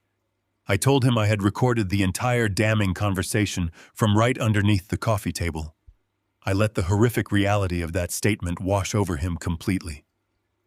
I told him I knew he tried to declare me legally insane to steal the very last thing I owned on this earth. Brian opened his mouth to speak, but no sound came out. The absolute finality of my words crushed the last remaining breath from his lungs. He realized in that agonizing second that I was not just defending my home. I had completely mapped out his entire criminal enterprise, and I had let him walk blindly into his own execution. I told him that a father's job is indeed to protect his family, and that was exactly what I was doing. I was protecting my wife, my legacy, and my home from the most dangerous predator I had ever met. I told him the offshore trust was irrevocable, and that his automated private loans were already in catastrophic default. I told him the syndicate was already hunting for their money, and that he had absolutely nothing left to give them. Brian slumped forward, burying his face in his hands, letting out a long, guttural wail of absolute, utter defeat. The sweaty notary did not wait another second.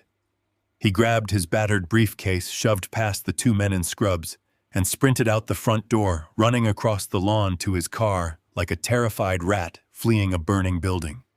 The two hired muscle men immediately followed suit, realizing this job was completely toxic.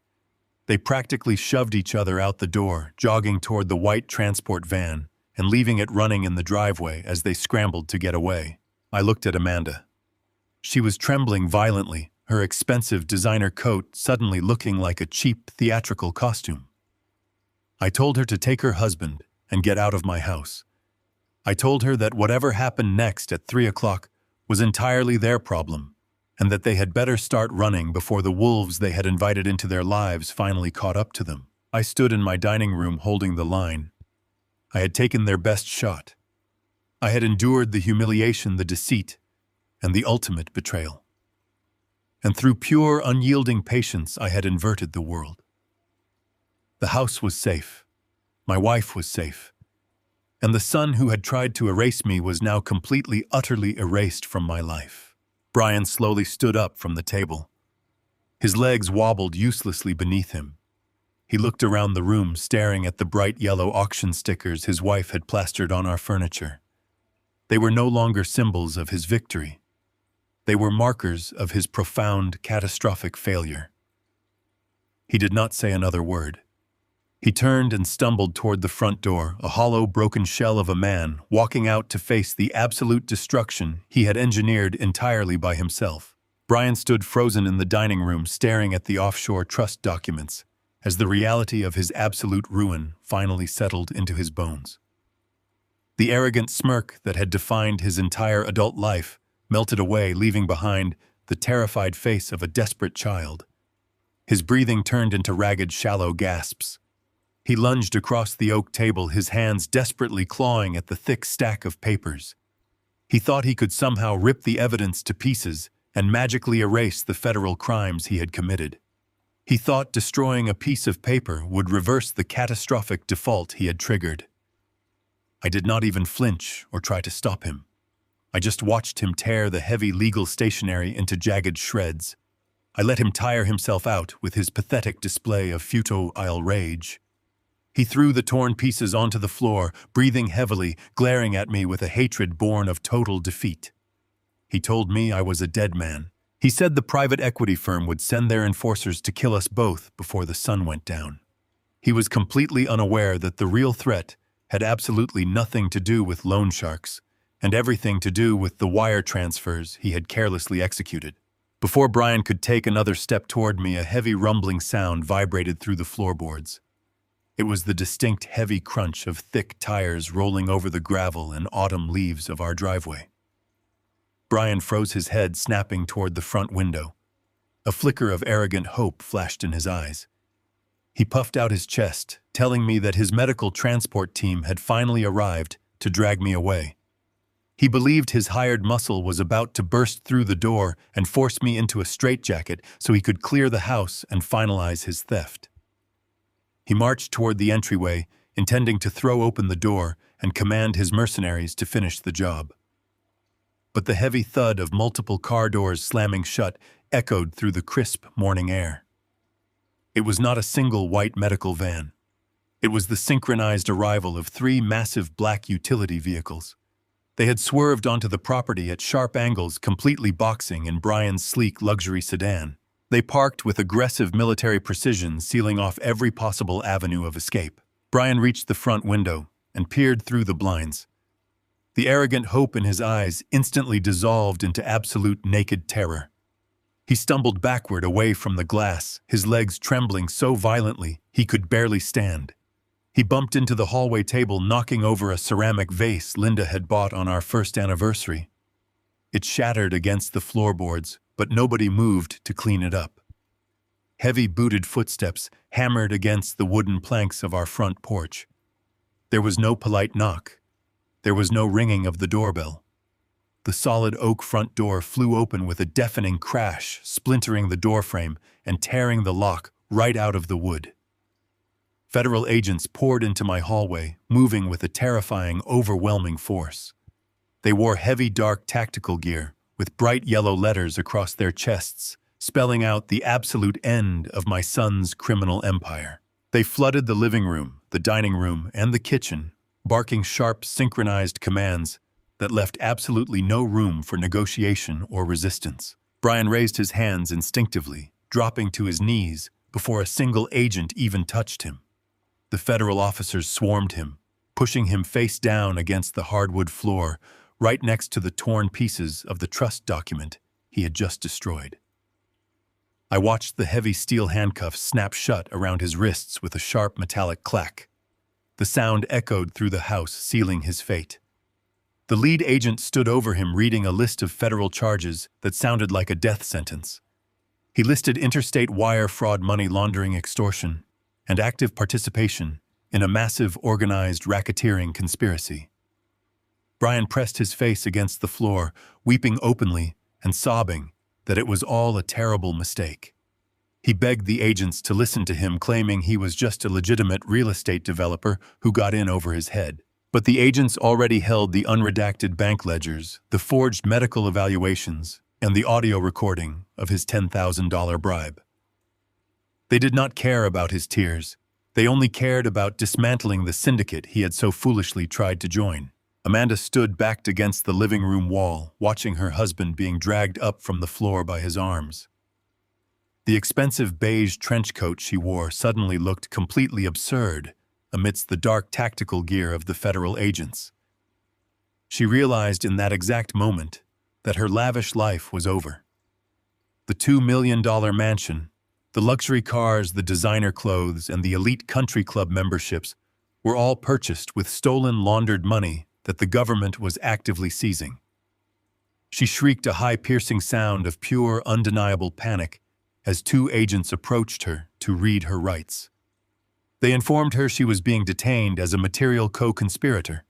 She screamed that she knew nothing about the money and that Brian had handled all the finances.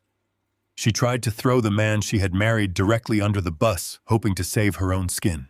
But the agents had the wiretap logs, proving she was fully aware of the medical transport van and the illegal property seizure. She had actively participated in the attempt to lock me in an asylum. Her shrieks turned into breathless sobbing as the cold steel handcuffs locked around her wrists. She looked at me, her eyes wide with a desperate, pathetic plea for help. I did not offer her a single word of comfort. I simply turned away and walked calmly into the kitchen. The chaos of the federal raid swirled around me, a storm of shouting agents and weeping criminals, but I moved through it completely untouched. I walked to the coffee maker and poured myself a fresh cup of black coffee.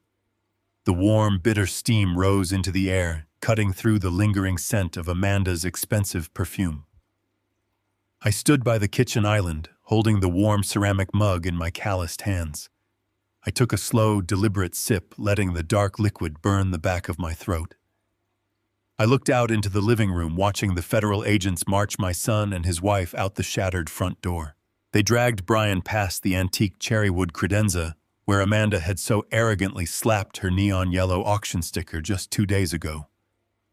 He looked back at me one final time before they pushed him out onto the porch.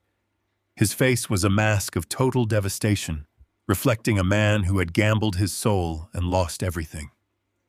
I did not blink. I did not look away. I simply took another sip of my coffee.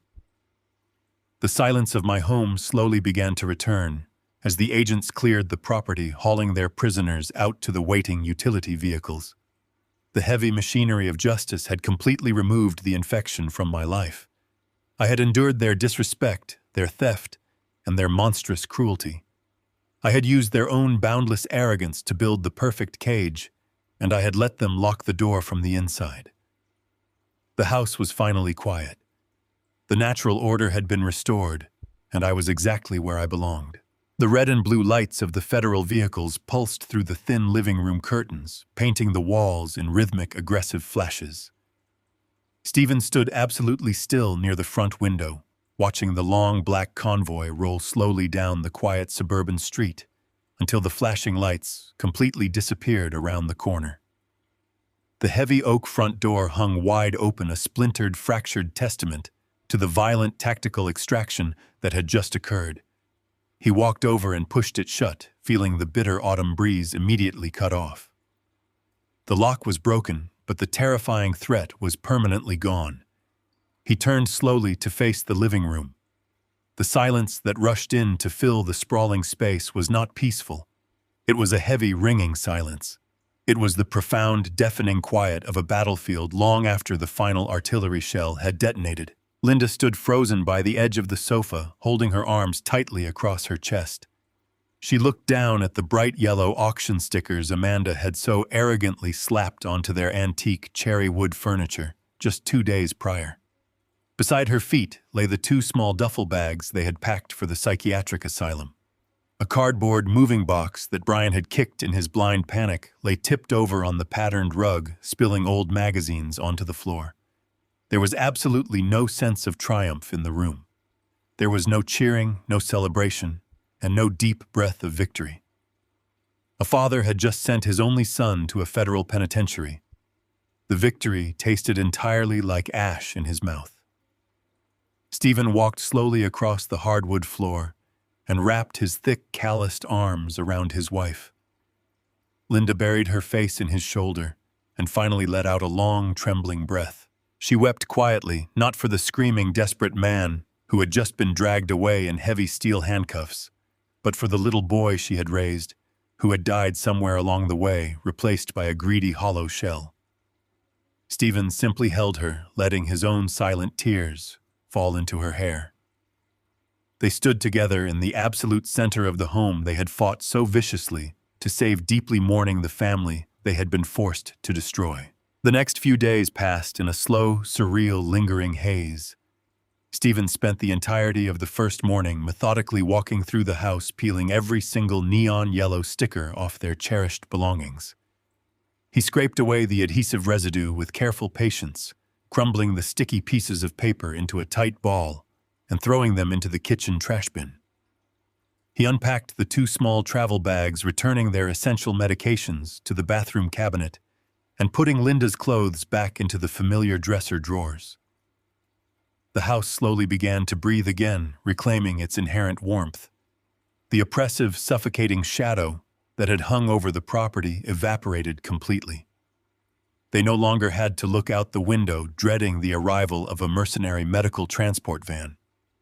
They no longer had to jump at the sudden sound of a ringing telephone. The sheer relief of waking up in their own bed without the ticking clock of a fraudulent foreclosure hovering over their heads was a profound, overwhelming physical sensation. Stephen felt a deep, heavy ache settle into his bones. As the weeks went by, the delayed toll of the massive adrenaline spike finally leaving his exhausted system. He spent his quiet afternoons repairing the splintered front door frame, working the wood, with his hands finding immense solace in the honest, tangible labor. 5 weeks after the dramatic federal raid, the crisp autumn chill gave way to the bitter, stinging cold of early winter. Stephen drove downtown to the towering dark glass building where Mr. Pierce kept his legal office. He did not bring Linda with him. She had absolutely no desire to hear the agonizing, granular details of her son's ultimate destruction. She had chosen to move forward, tending to her indoor garden and finding peace in the quiet, predictable rhythms of their restored life. Stephen walked past the familiar receptionist and stepped into the sprawling mahogany office. Pierce was sitting behind his massive desk, holding a thin, rigid manila folder. The air in the room was sterile and strictly professional, entirely devoid of the frantic, desperate energy that had defined their previous high-stakes meetings. Pierce did not offer a celebratory drink or a wide smile. He simply gestured for Stephen to sit in the heavy leather chair facing the window. Pierce opened the folder and began to deliver the final casualty report with the emotionless, calculated precision of an actuary reading a corporate balance sheet. He told Stephen that the federal authorities had moved with devastating, overwhelming speed. The exact moment Brian had been taken into federal custody, the Financial Crimes Division executed a comprehensive, immediate freeze on every single bank account and asset tied to his name. The $2 million sprawling suburban mansion had been fully seized under federal racketeering forfeiture laws. Pierce described how the government contractors had arrived with heavy flatbed trucks towing away Brian's entire fleet of luxury vehicles right out of his immaculate circular driveway. His fraudulent real estate firm was completely dismantled, its operational bank accounts drained by the authorities to preserve funds for future restitution. The violent criminal syndicate holding the original massive debt had instantly backed away from the exposure, cutting their extreme losses and disappearing deep into the shadows the second they realized the FBI had fully mapped their domestic laundering hub. Brian was left entirely alone, completely isolated from his illicit network. He was currently sitting in a cold federal detention center awaiting trial, and his court-appointed lawyer was already pushing him to accept a massive restrictive plea deal because he had absolutely no funds to hire a private defense attorney. Stephen listened to the clinical breakdown of his son's absolute ruin. He felt a deep, vast hollowness in his chest, but absolutely no regret. He asked Pierce about Amanda. He needed to know that the woman who had treated his wife like disposable garbage was facing the exact same blazing fire she had so arrogantly helped ignite. Pierce flipped a heavy page in his folder and offered a cold, humorless smile. He explained that Amanda had acted exactly as a selfish opportunist was expected to act. The moment she was released on a preliminary bail, she had filed for a desperate, expedited divorce. She had tried to weave a false narrative claiming that she was a terrified, ignorant victim who knew absolutely nothing about her husband's illegal financial operations. She honestly thought she could simply discard Brian, walk away clean, and find a new wealthy target to sustain her lavish upper-class lifestyle. But the federal financial investigators were not fools. Pierce reminded Stephen about the extensive wiretap logs and the encrypted communications the tactical agents had recovered during the raid. Amanda had carelessly left a massive, undeniable digital footprint. The federal prosecutors possessed absolute concrete proof that she was fully aware of the forged medical evaluations and the fraudulent, aggressive plan to seize the suburban house. She had actively participated in coordinating the fake medical transport team, and she had personally spent hundreds of thousands of dollars of stolen, laundered money on luxury goods. Pierce told Stephen that the FBI had formally indicted Amanda on multiple felony counts of conspiracy and interstate wire fraud just 2 days prior. Her desperate attempt to secure a lucrative divorce settlement was a complete legal joke because there were absolutely zero assets left to divide. She was currently facing 10 to 15 years in a federal penitentiary, and she was living in a cheap, rundown motel, absolutely penniless, and relying on a public defender to negotiate her inevitable prison sentence. Pierce closed the manila folder and rested his hand on the smooth mahogany wood. He looked directly at Stephen and stated that the operation was officially and permanently concluded. The title to the suburban house remained safely locked within the impenetrable offshore trust, totally shielded from any future domestic claims or desperate creditors. Stephen held the absolute unilateral power to dissolve the trust and reclaim the deed whenever he saw fit, but for now, the legal fortress walls would remain securely standing. Pierce extended his hand across the wide desk, telling Stephen that he could finally go home and live the rest of his natural life in absolute, unbothered peace. Stephen shook the lawyer's hand, feeling the firm, confident, professional grip.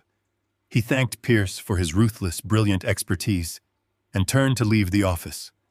As he rode the silent metal elevator down to the ground floor, he thought about the incredible, harrowing journey of the past few months.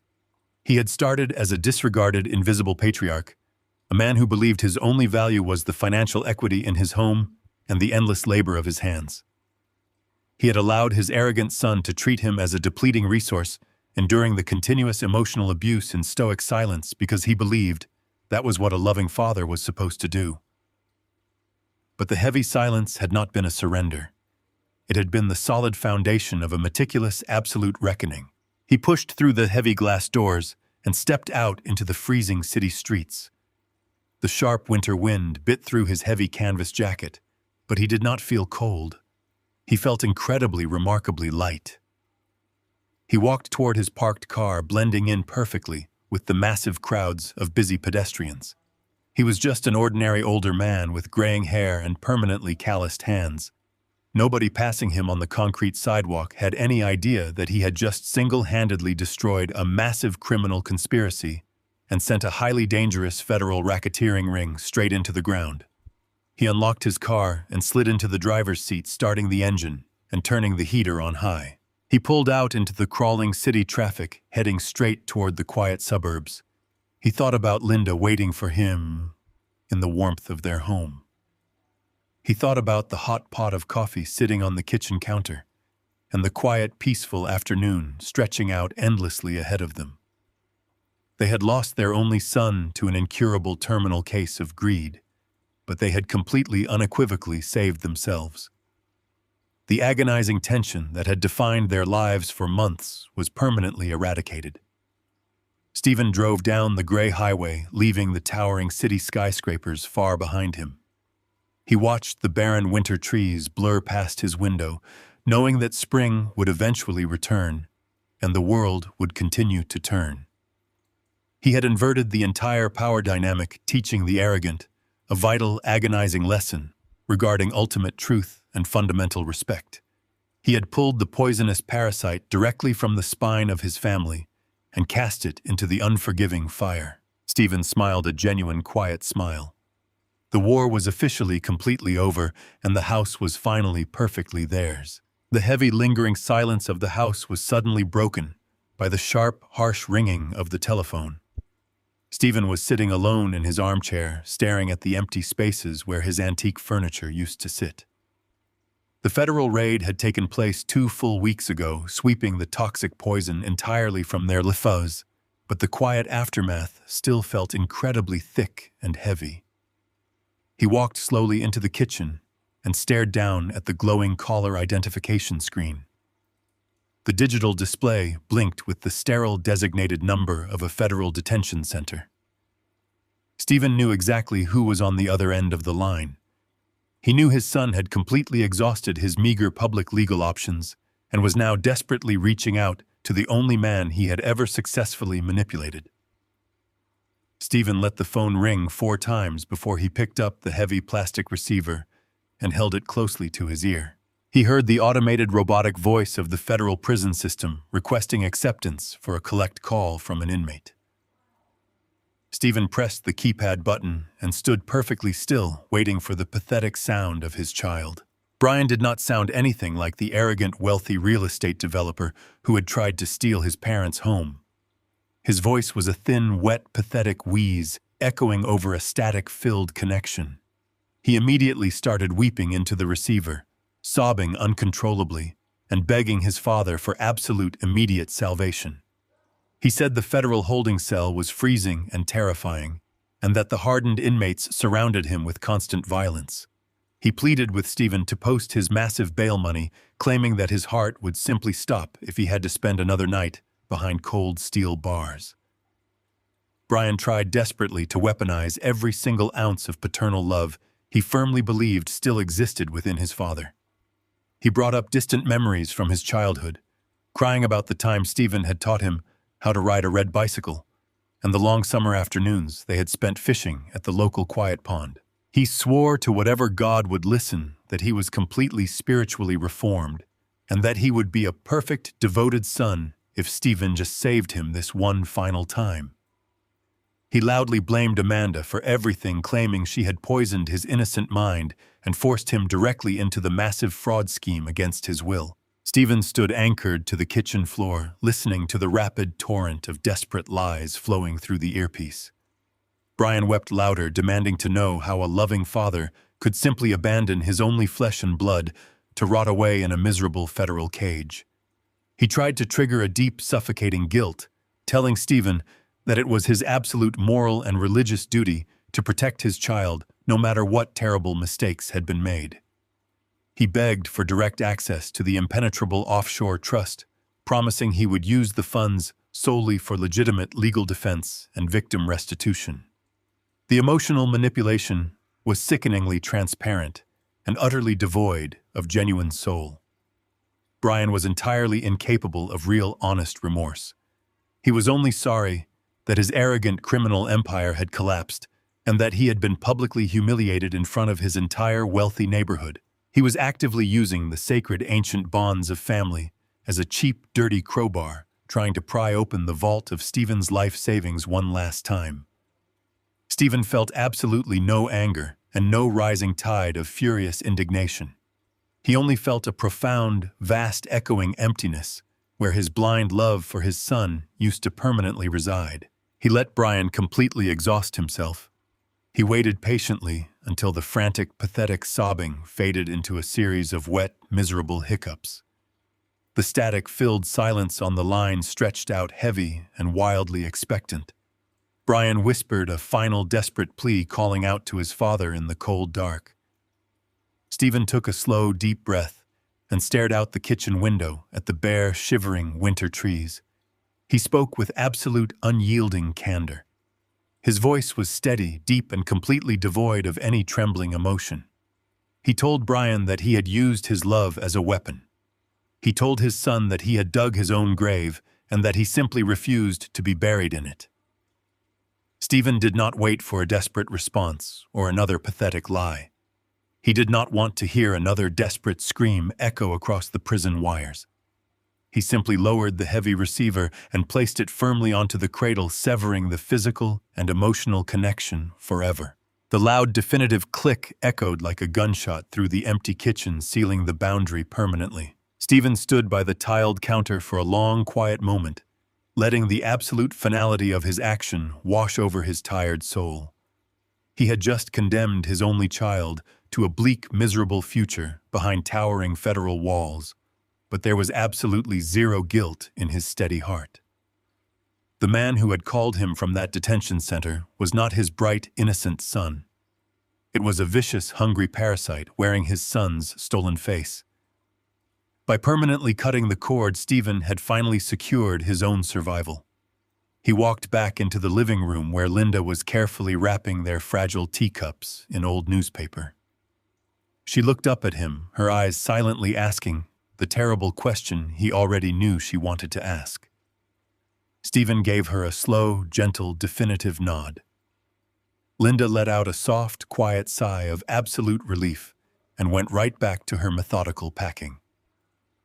They did not speak about Brian again. The agonizing mourning process was already totally complete.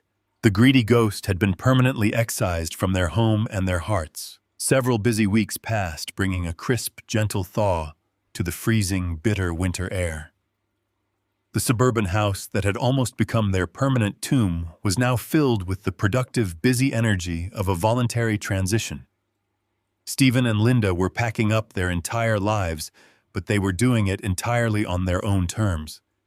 They had completely bypassed the aggressive local real estate agents and quietly sold the large property to a private, anonymous cash buyer.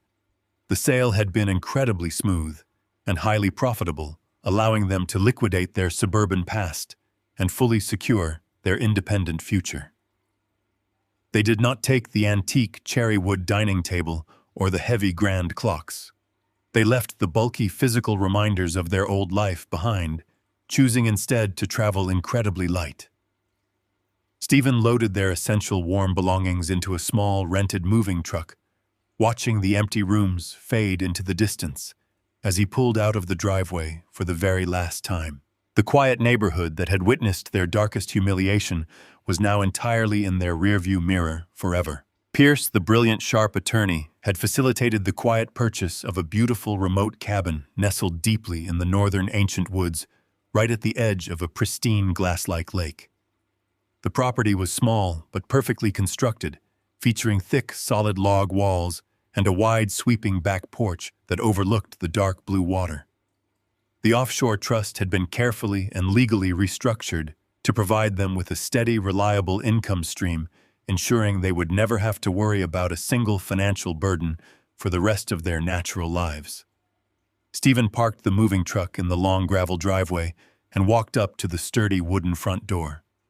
There were no bright yellow auction stickers defacing the clean windows. There were no mercenary transport vans idling aggressively on the street. There was only the gentle rustling of the tall pine trees and the soft rhythmic lapping of the cold lake water against the smooth, rocky shore. Linda stepped out of the vehicle and took a deep lungful of the fresh, clean forest air, a genuine, beautiful smile spreading across her tired face. They spent the entire afternoon unpacking their few remaining boxes, arranging their new lives in the cozy, sunlit rooms of the wooden cabin. When the evening finally approached, painting the wide sky in brilliant strokes of fiery orange and deep purple, they walked out onto the wooden back porch. Stephen sat down in a heavy wooden rocking chair, feeling the solid, reliable cedar support his tired frame. Linda sat in the matching chair right beside him, pulling a thick, woven wool blanket over her lap to ward off the encroaching evening chill. The natural world around them was completely, profoundly silent. It was not the oppressive, terrifying silence of a house under siege or a family at war. It was the vast, beautiful tranquility of absolute, absolute freedom. They had survived a nightmare that would have utterly destroyed a weaker family.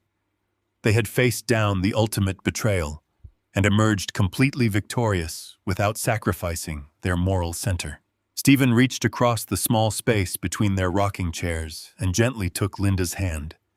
Her thin fingers were warm and familiar, resting easily and safely within his calloused grip. They watched the sun slowly dip below the distant tree line, casting long, shimmering, golden reflections across the surface of the dark water. They had lost a son to an incurable terminal case of extreme greed, but they had completely reclaimed their entire existence. They had secured their lasting dignity, their quiet peace, and their absolute unyielding independence. Stephen squeezed his wife's hand, feeling a profound, overwhelming gratitude for the brave woman who had stood silently by his side through the darkest fire. The ugly past was permanently buried behind federal steel, and the beautiful future was a wide open, pristine canvas. Stephen closed his eyes, listening to the quiet wind moving through the ancient trees, completely, absolutely at peace. The greatest tragedy in life is failing to recognize that true wealth is not measured by the accumulation of stolen property or the illusion of absolute power. True wealth is found in the quiet dignity of honest labor and the unwavering loyalty of genuine love. When greed consumes the soul, it blinds a person to the very foundation that supports them, causing them to carelessly destroy the hands that fed them. The absolute pursuit of wealth at the expense of human decency will always lead to a profound, isolated ruin. Those who attempt to build their castles on the shattered remains of their own family will ultimately find themselves entirely buried beneath the rubble of their own arrogant deceit. Please share your thoughts on this story and let me know how you would have handled such a profound family betrayal in the comments below.